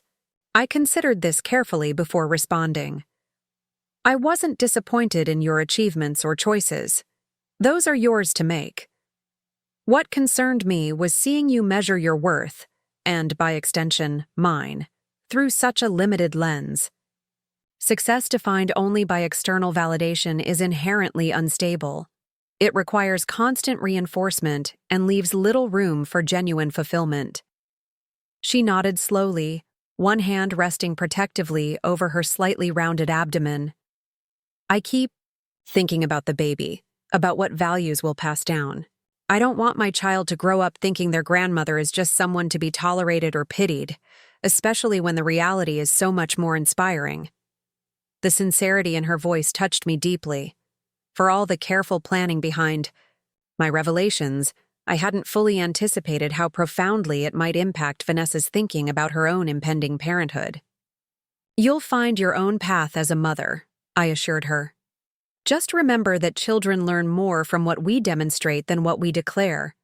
Your child will form their understanding of value and worth by observing how you treat others, especially those you perceive as having less power or status than yourself. She absorbed this with a thoughtful expression. I have a lot to reconsider. As I drove home that night, I reflected on how differently the evening had unfolded from my initial expectations. When I had first conceived this plan months ago, I had imagined a more straightforward confrontation of misconceptions, a dramatic revelation that would force Vanessa and Thomas to recognize their errors in judgment. What had emerged instead was something more nuanced, the beginning of a genuine reassessment, rather than simply an embarrassed acknowledgement of mistaken assumptions. The following morning, I attended a scheduled meeting with Martin Caldwell to review progress on our joint ventures. As we examined updated projections for the Lakeshore Heights properties, he studied me with curious amusement. You seem preoccupied. Today, Eleanor. I take it the dinner with your daughter and son-in-law proved interesting. More complicated than I anticipated, I admitted. Vanessa's response was thoughtful, less defensive than I expected. And the son-in-law? Exactly as calculated, I replied dryly, rapidly adjusting his approach to align with his perception of potential advantage. Martin nodded knowingly. Not surprising. The most revealing measure of character is how people treat those they believe can't benefit them. He shuffled through the property reports before adding, "Have you told them about Phase 3 yet?" "No. That revelation needs the right moment, possibly after they've had time to process what they've already learned." Phase 3 represented the culmination of my plan, the acquisition of controlling interest in Meridian Regional Developments, the parent company that owned the entire Lakeshore Heights community. Through careful, private negotiations with principal shareholders, I had secured enough proxy votes to determine the future direction of the development, including covenant enforcement, amenity investments, and expansion planning. In essence, I would soon control not just individual properties within the neighborhood, but the foundational governance of the community itself. This final revelation would complete the reshaping of Vanessa and Thomas's understanding of my position and influence. More importantly, it would give the foundation unprecedented ability to integrate its mission into the community's evolution, creating opportunities for meaningful interaction between residents of vastly different socioeconomic backgrounds. "Well, when you do tell them, I'd appreciate being a fly on the wall," Martin remarked with a chuckle. "Based on what you've shared about your son-in-law, his expression alone would be worth the price of admission." I smiled, but found myself less invested in Thomas's reaction than I might have been weeks earlier. His predictable pivot toward opportunism, when confronted with my actual position, had confirmed everything I had suspected about his character. What interested me more was Vanessa's evolving perspective, the glimmers of reflection I had observed during our conversation about parenting, values. 3 days passed without communication from either Thomas or Vanessa. I continued my normal routine, overseeing Pierce Properties operations, reviewing foundation establishment documents with our legal team, and monitoring the progress of renovations at the Henderson property. The rose garden installation had been completed as scheduled, creating a beautiful transitional space between their property and what would soon become the foundation's showcase home. On the 4th day, I received a text message from Vanessa. "Can we meet just the two of us? Coffee at Lakeside Cafe tomorrow morning?" We arranged to meet at 9, a quiet time at the small cafe overlooking the water.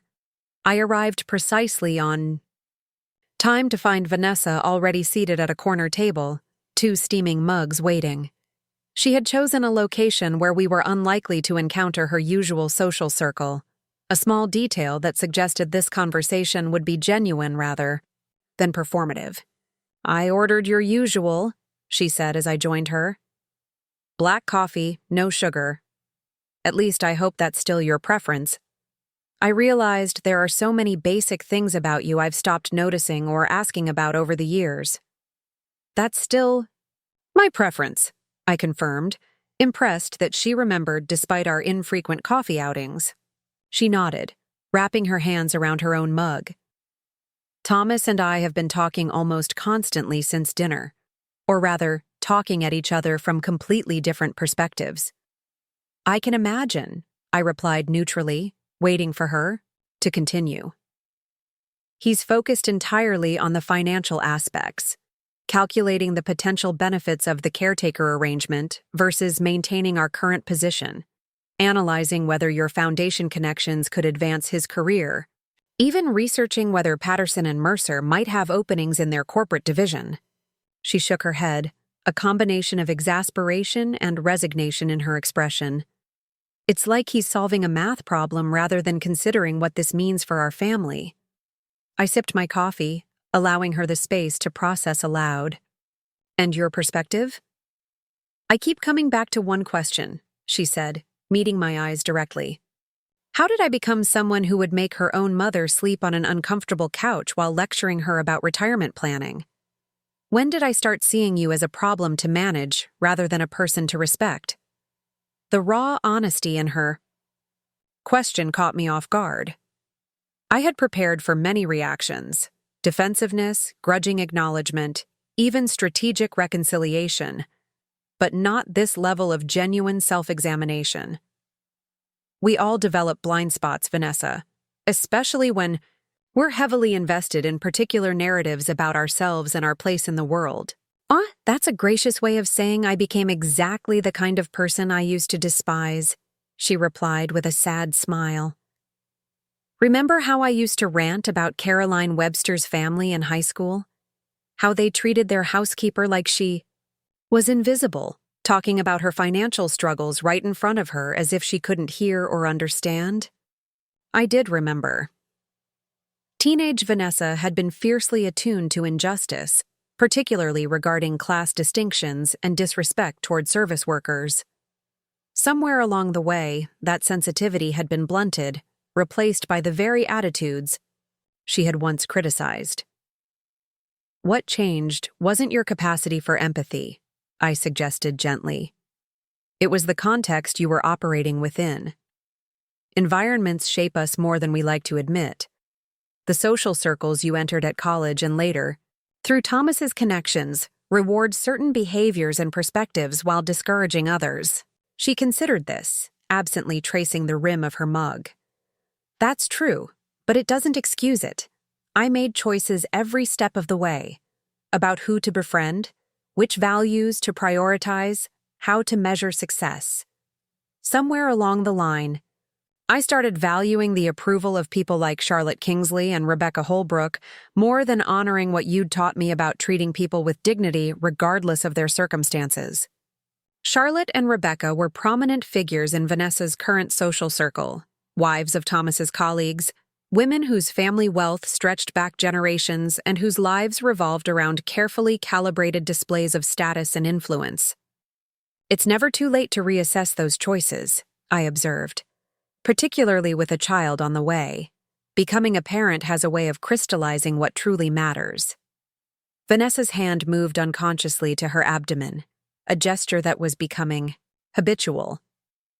That's actually why I wanted to talk to you alone. Thomas and I aren't seeing eye to eye on your proposal, and I needed to sort through my own thoughts without his input. I understand. These decisions are significant. The thing is, she continued, leaning forward slightly, Thomas sees the foundation offer purely in terms of financial advantage and networking opportunities. He's already talking about how we could leverage the caretaker position to make connections with foundation donors while maintaining our real career trajectories. Her use of air quotes around real suggested a growing distance between her perspective and Thomas's, a development I hadn't anticipated but found intriguing. And you see it differently? I prompted. I keep thinking about what you said. About creating something meaningful rather than just accumulating status markers. She took a deep breath. The truth is, Mom, I'm not happy. I haven't been for some time. My job at Meridian is prestigious and pays well, but the work itself feels hollow. My social circle is exhausting. Constant competition thinly veiled as friendship. Even our home, for all its impressive features, has never felt like a place I can truly exhale. This level of candor between us was unprecedented in recent years. I found myself moved by her willingness to articulate these doubts, especially given how carefully she had constructed the appearance of satisfaction with her chosen path. What would make you happy, Vanessa? I asked simply. She laughed softly, a slightly helpless sound. That's the terrifying part. I don't know anymore. I've been so focused on checking boxes and reaching benchmarks that I've lost track of what actually brings me joy or satisfaction. She hesitated, then added more quietly, but I do know that when I first heard about your foundation, about creating housing security for single parents pursuing education, something resonated. For the first time in years, I felt genuinely inspired rather than just impressed. The foundation would certainly benefit from your financial expertise, I noted. Understanding complex financial systems from the inside is invaluable when designing programs to help people navigate those same systems. That's just it, she said, her expression brightening. I've been thinking, my background in financial analysis could be redirected toward developing educational programs for the foundation, teaching financial literacy, helping participants create sustainable budgets, navigate lending systems, build credit responsibly. The animation in her voice and expression as she described these possibilities revealed more than any explicit declaration could have. This wasn't merely a strategic pivot. This was genuine enthusiasm for meaningful application of her skills. That would be an extraordinary contribution, I acknowledged, particularly coming from someone who understands both the technical aspects and the practical challenges. The problem is Thomas, she continued, her enthusiasm dimming slightly. He sees any deviation from our current trajectory as failure, almost, admitting defeat. He keeps saying we've worked too hard to throw it all away on charity work, as if helping others somehow diminishes us. I chose my words carefully, aware of the delicate balance between supporting my daughter and respecting the complexity of her marriage. Different people find fulfillment through different avenues, Vanessa. Thomas's perspective isn't inherently wrong. It's simply aligned with values that prioritize individual achievement and conventional measures of success. But that's not enough for me anymore, she replied with quiet certainty. Especially not now, thinking about the kind of parent I want to be, the example I want to set. She looked up, meeting my eyes directly. I want to accept your offer, Mom. Not just for the financial advantages or the beautiful property, but because I believe in what you're building. I want to be part of it, contribute to it, help shape it. And Thomas? She sighed, running a hand through her hair in a gesture, reminiscent of her teenage years. I don't know. We're at an impasse. He says he won't downgrade our life for what he calls my sudden crisis of conscience. I've tried explaining that this isn't about downgrading anything. It's about redirecting our energy towards something more meaningful. But he's fixated on how it would look to his colleagues, what his parents would say. This tension between them presented both challenges and opportunities for my broader objectives. While I had no desire to create discord in their marriage, I recognized that Vanessa was articulating a genuine evolutionary shift in her values, one that aligned with the Foundation's mission in ways that could be profoundly beneficial for both her personal growth and the initiative's success. These transitions are rarely smooth, I acknowledged, particularly when partners find themselves moving at different paces or in different directions. But remember that accepting the caretaker position doesn't require abandoning your current circumstances immediately.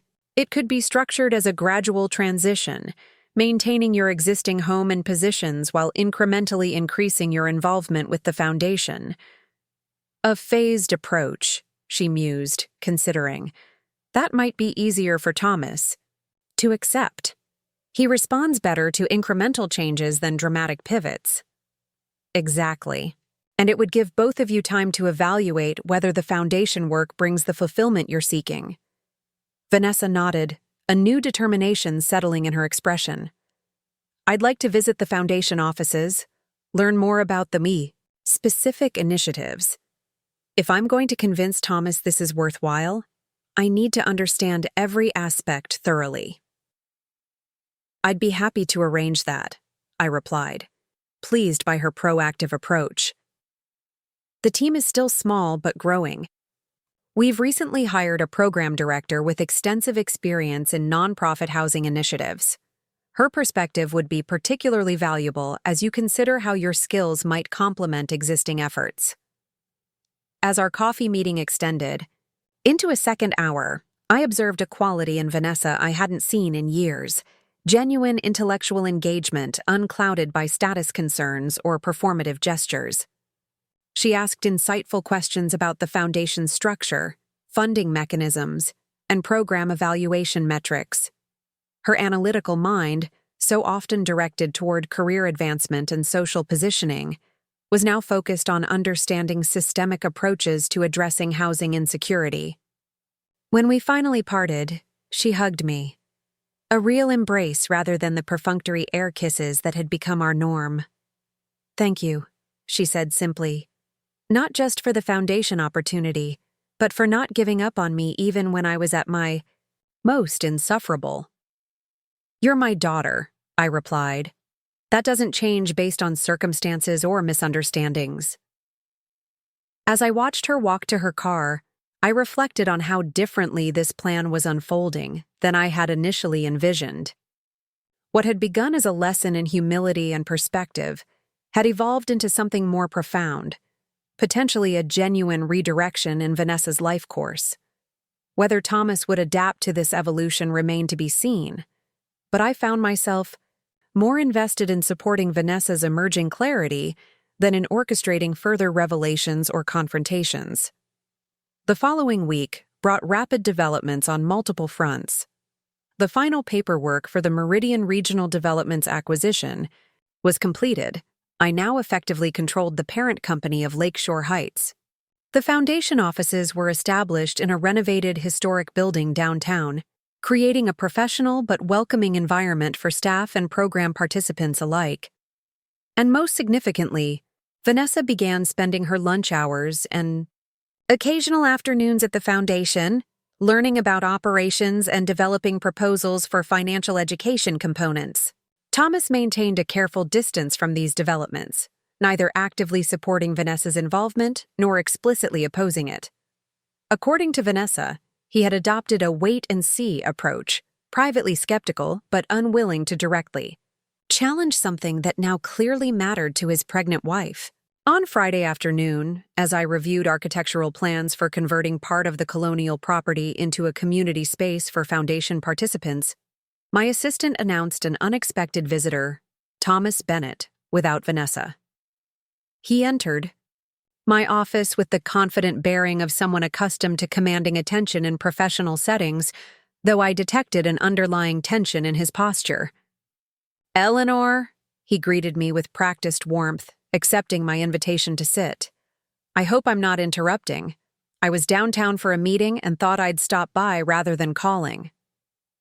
"Not at all," I replied, setting aside the plans. "What can I do for you, Thomas?" He glanced around my office, tastefully appointed but deliberately understated, with framed photographs of significant Pierce Properties developments, rather than personal accolades or status symbols. "I've been thinking about our dinner conversation, about the foundation and the caretaker proposition." I gathered as much from Vanessa. She mentioned you two were still discussing the possibilities. He smiled tightly. "Vanessa is very enthusiastic. It's admirable, really, how quickly she's embraced this new direction." He paused, choosing his next words carefully. "I've been more measured in my response, wanting to ensure we're making decisions based on complete information rather than emotional reactions." "A prudent approach," I acknowledged. "Major life changes should never be undertaken impulsively." This validation seemed to embolden him. "Exactly my thinking, which is why I wanted to speak with you directly, professional to professional." He leaned forward slightly. "Vanessa sees this foundation work through an idealistic lens. It's touching, but not necessarily practical for our long-term goals." "And those goals are?" "Career advancement, financial security, social positioning. That benefits our child's future opportunities." He stated these as self-evident truths. "We've worked incredibly hard to establish ourselves in circles that can provide lifelong advantages for our family." I nodded, allowing him to continue without interruption. "That said," he continued, his tone shifting to one I recognized from business negotiations, "I see genuine value in maintaining strong connections with the foundation. Your network of donors alone represents significant potential for my professional development." And there it was, the transactional calculation I had anticipated from the beginning. "So you're proposing," I prompted, "a compromise. Rather than the full caretaker role, which would require substantial time commitments from both of us, perhaps Vanessa could serve in an advisory capacity, leveraging her financial expertise without disrupting our current positions. Meanwhile, I could offer legal consultation on an as-needed basis." It was a carefully constructed counteroffer, designed to maintain the appearance of participation while minimizing actual commitment or lifestyle adjustment. Perfectly in character for the Thomas I had come to know. An interesting suggestion, I replied neutrally. And how does Vanessa feel about this alternative approach? A flicker of discomfort crossed his expression. We haven't discussed the specifics yet. I wanted to explore the possibility with you first, establish whether such an arrangement would satisfy the Foundation's needs. Translation. He was attempting to circumvent Vanessa's growing enthusiasm by establishing a more limited commitment framework with me directly. I appreciate your thoughtful consideration, I said carefully. However, the caretaker positions are integral to the Foundation's ethos, not just administrative roles, but embodiments of our commitment to creating genuine community within these properties. They require physical presence and authentic engagement, not just occasional consultation. His smile tightened almost imperceptibly. I understand the vision, Eleanor, truly. But surely there's room for pragmatic adjustments? After all, wouldn't the Foundation benefit more from our professional expertise than from having us physically present in the Henderson house? The Foundation needs both, I replied simply. There are plenty of professionals who can provide occasional consultation. What's rarer are individuals willing to live their values daily, demonstrating through consistent action what meaningful community engagement looks like. Thomas sat back slightly, reassessing. I see. So, the caretaker role is non-negotiable in its current form. The fundamental components are, yes, though there's certainly flexibility in how specific responsibilities are structured. He nodded slowly, processing this boundary. Then I should be transparent about my concerns. While I admire what you've built, Eleanor, I have reservations about tying our family's future so directly to a foundation. Nonprofits are notoriously unstable, dependent on donor whims, vulnerable to economic fluctuations, subject to shifting political winds. Valid considerations for traditional nonprofits, I acknowledged. However, the Eleanor Pierce Family Foundation is structured differently. Our endowment is primarily derived from income-generating real estate assets, creating a self-sustaining, financial base independent of donor contributions.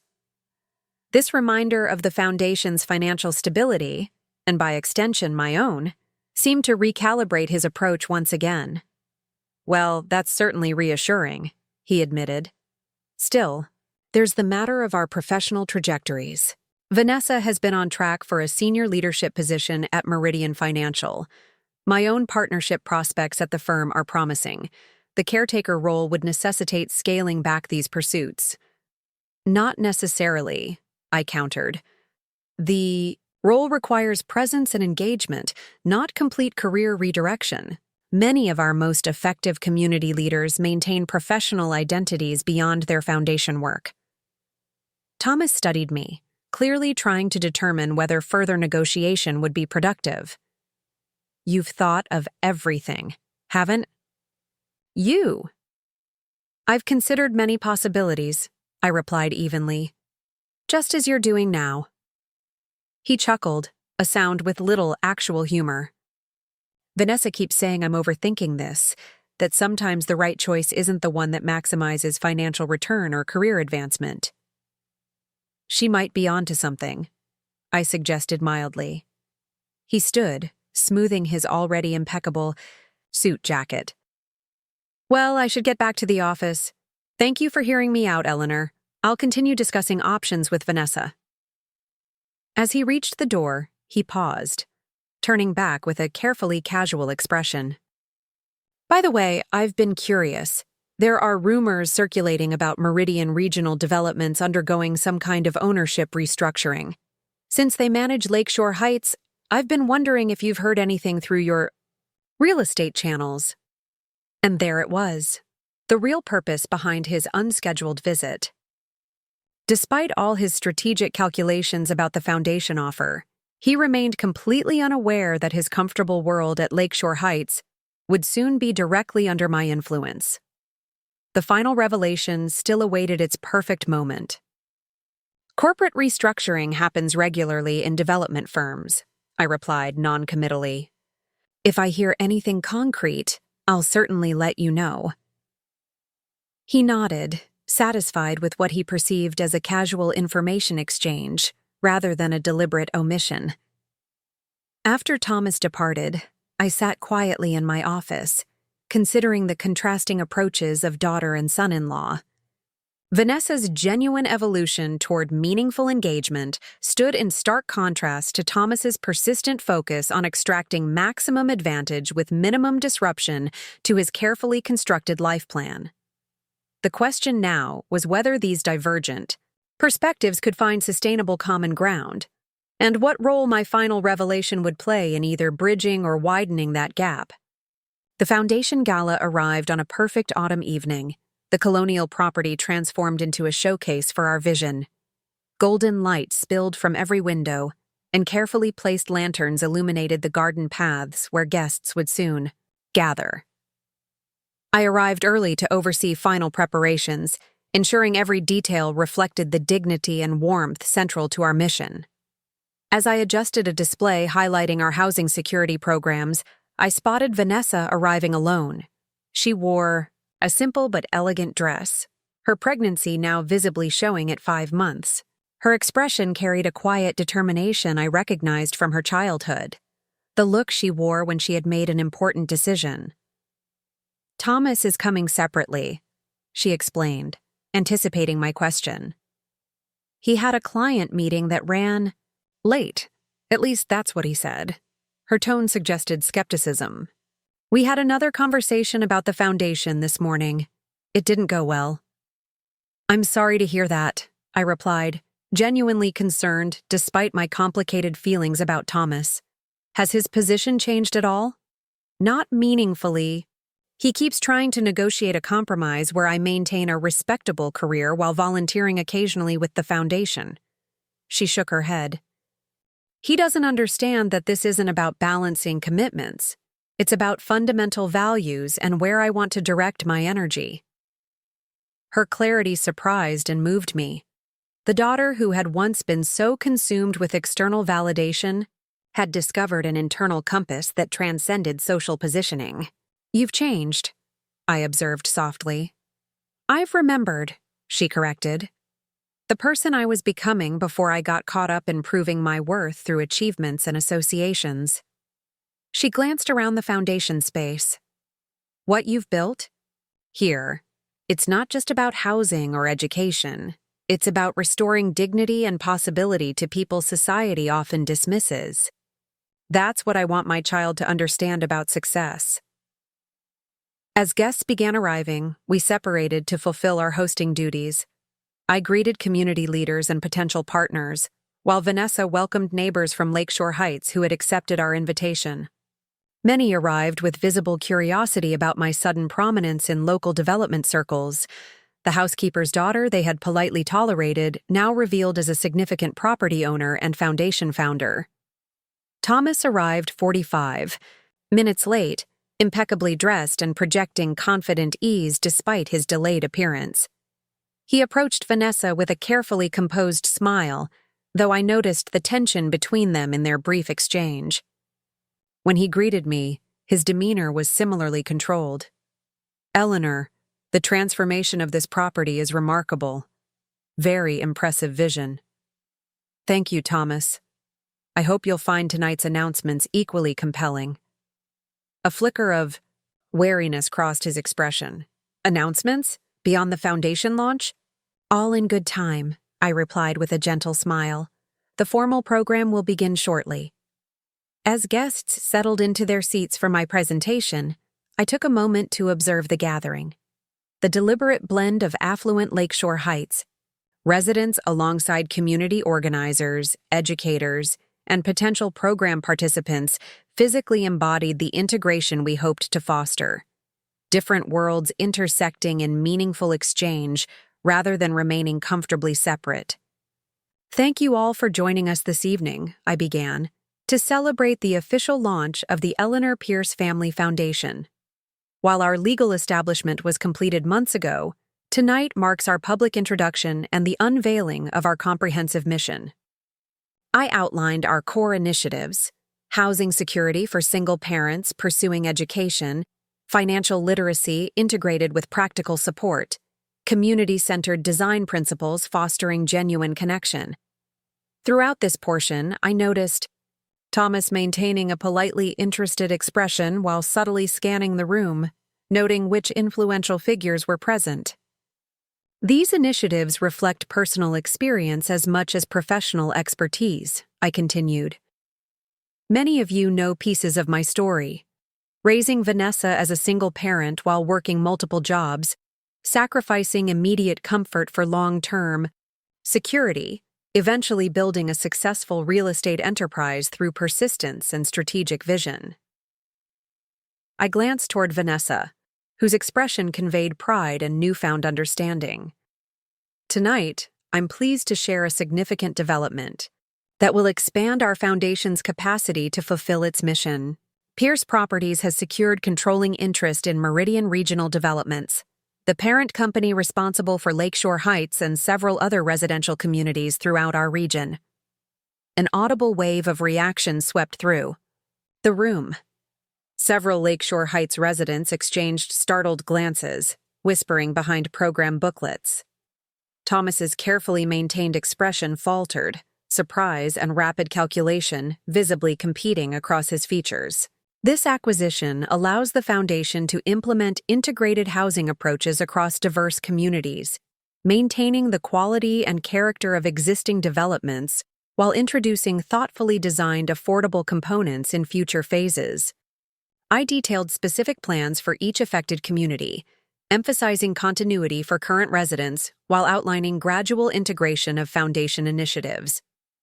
Throughout this portion, I deliberately avoided looking directly at Thomas, allowing him space to process this revelation without additional pressure. Central to our approach is the resident caretaker model, I continued. Each foundation property will be maintained by individuals who embody our mission, not just managing physical spaces, but actively building bridges between diverse community members, demonstrating through daily living what meaningful integration looks like in practice. I paused, then added, I'm delighted to announce that our first resident caretaker partnership has been confirmed. Vanessa Bennett, my daughter, will be applying her financial expertise to develop and implement our financial literacy initiatives while serving as resident caretaker for the Henderson property adjacent to her current home. This announcement generated warm applause. Thomas, however, visibly stiffened, his gaze darting to Vanessa in apparent surprise. She had clearly not informed him of her decision to accept the position formally. As the presentation concluded and guests began exploring the exhibits throughout the house, I observed Thomas immediately drawing Vanessa aside, his expression tightly controlled, but his body language conveying unmistakable tension. Their conversation appeared intense but brief, ending with Vanessa shaking her head firmly before returning to speak with waiting guests. For the next hour, I circulated among attendees, answering questions and accepting congratulations. Throughout this period, I noticed Thomas engaged in animated conversation with several influential guests, including banking executives whose institutions partnered with Meridian on development financing. His adaptability was impressive, if calculating, having absorbed the shock of the Meridian revelation. He had immediately pivoted to leveraging this new information for potential advantage.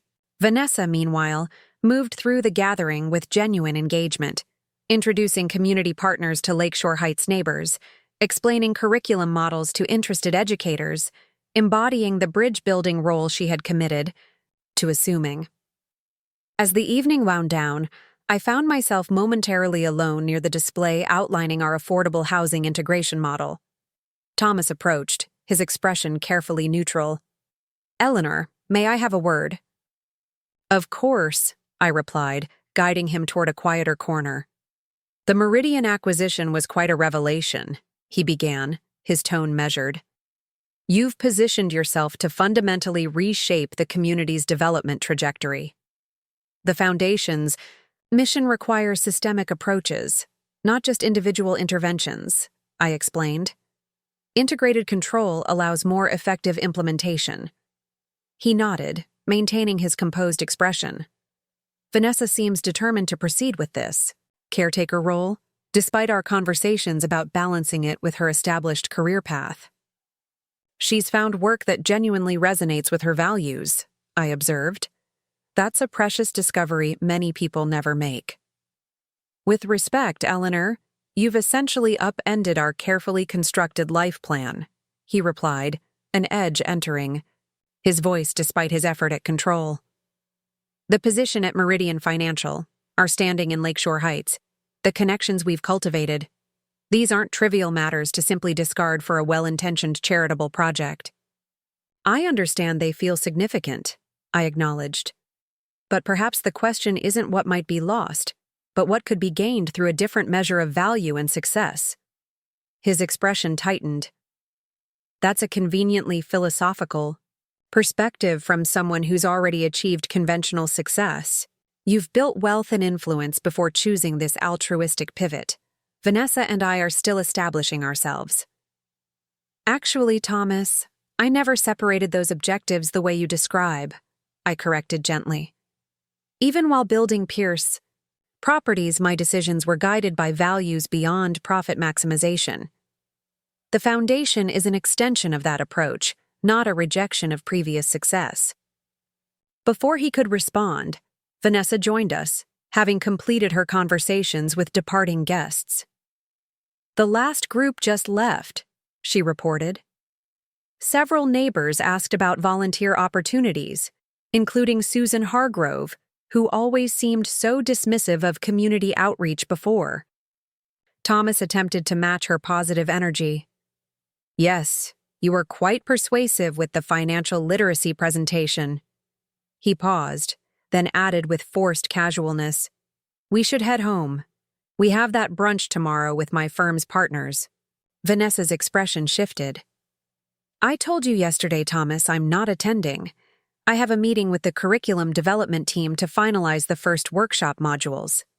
Vanessa, this brunch has been scheduled for months. The senior partners are expecting us, he insisted, his composure beginning to crack. And I've made a commitment to the foundation team, she replied firmly. My priorities have changed. I thought I'd made that clear. Their exchange had attracted subtle attention from remaining staff, prompting Thomas to modulate his reaction. We'll discuss this at home, he said tightly. There's nothing to discuss, Vanessa responded with calm certainty. I've made my decision about where my energy and commitment belong going forward. Thomas turned to me, barely containing his frustration. Eleanor, perhaps you could explain to Vanessa that abruptly abandoning professional obligations isn't how successful people operate. I don't presume to dictate Vanessa's choices, I replied evenly. She's demonstrated remarkable clarity about her values and priorities. That's not abandonment, it's alignment. The three of us stood in momentary impasse, the foundation space now quiet except for staff discreetly clearing refreshment tables. The tension was broken by Vanessa's sudden intake of breath, her hand moving to her abdomen. The baby's kicking, she explained, a smile transforming her expression. Here, feel. She reached for my hand first, placing it where the movement was strongest.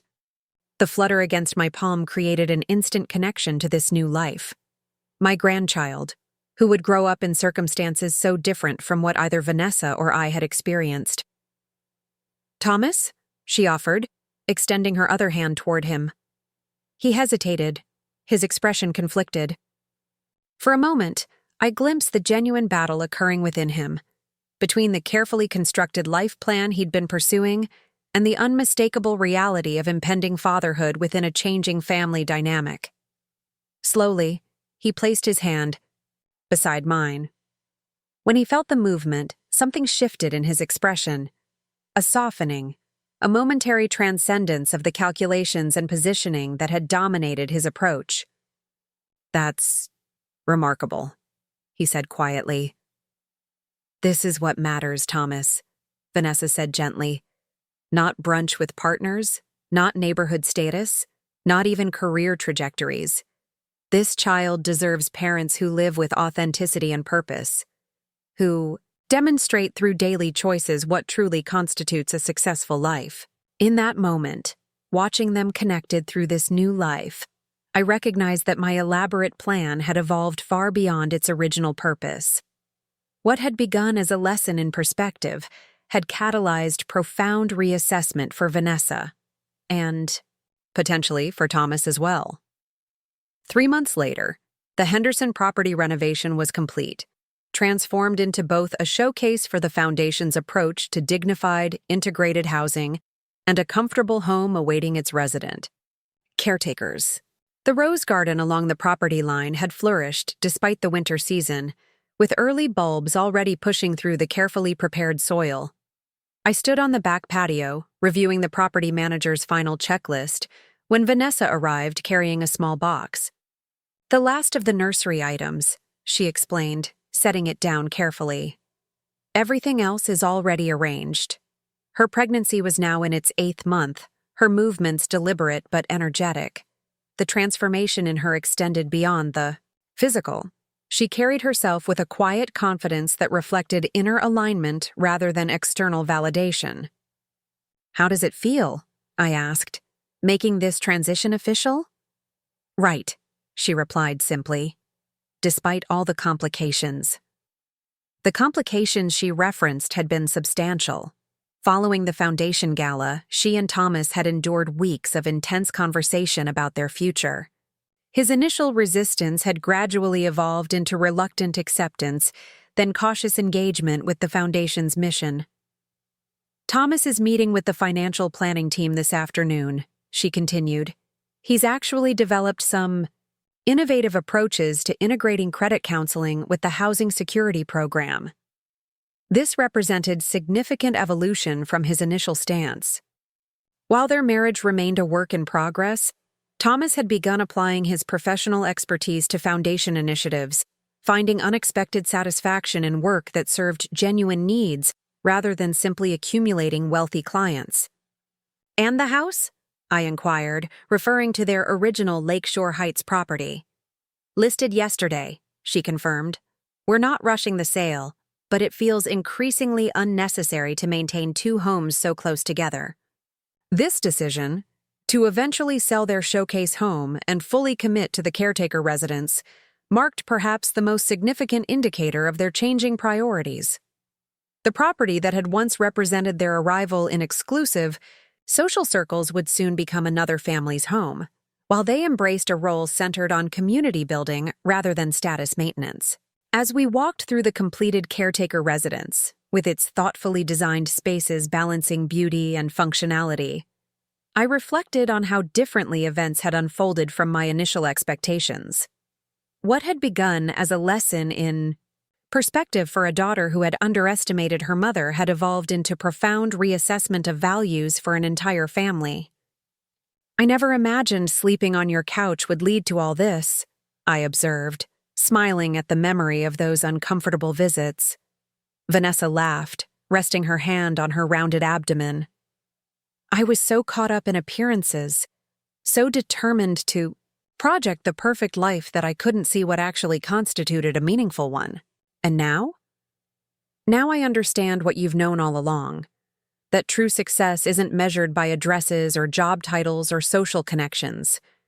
It's measured by alignment between values and actions, by contributions that outlast our individual circumstances." She gestured toward the foundation materials displayed in the home office, where both she and Thomas would develop programs to support participants. "This child will grow up understanding worth beyond wealth, success beyond status, community beyond convenience. That's the true inheritance, far more valuable than any property deeds or trust funds." As I prepared to leave, Vanessa walked me to my car. The street looked much as it had when my plan began. Manicured lawns, impressive facades, careful curation of external perfection. Yet beneath this unchanged appearance, fundamental shifts had occurred in how one family defined belonging, success, and purpose. You know what's ironic? Vanessa mused, looking back at the Henderson property that would soon become their home. You bought these houses to teach me a lesson about misjudging you. But the real lesson wasn't about your capabilities at all. No, I prompted, curious about her insight. It was about the limitations of the measuring stick I'd been using. For everyone, myself included. She smiled, a genuine expression that reached her eyes. Sometimes the most valuable thing a parent can give isn't financial security or social advantage, but the courage to question whether we're pursuing what genuinely matters. I hugged her goodbye, this daughter who had once relegated me to the couch while lecturing about retirement planning. Now she stood as a partner in building something meaningful. Her priorities fundamentally realigned through experiences that had challenged her most basic assumptions about success and worth. As I drove away, I reflected that the true outcome of my property acquisitions wasn't the restoration of my dignity in my daughter's eyes, though that had certainly occurred. The deeper result was Vanessa's discovery of her own dignity, separate from external validation or social positioning. In finding her authentic purpose, she had finally claimed the most valuable inheritance I could offer. Not financial resources, but the courage to measure success by contribution rather than consumption. The couch that had once symbolized my marginalization in her life had become the catalyst for transformation. Neither of us could have anticipated when this journey began. Sometimes the most powerful lessons emerge from the spaces where we are most uncomfortable, whether sleeping on lumpy cushions or questioning our most fundamental assumptions about what constitutes a life well lived. Up next, you've got 2 more standout stories right on your screen. If this one hit the mark, you won't want to pass these up. Just click and check them out.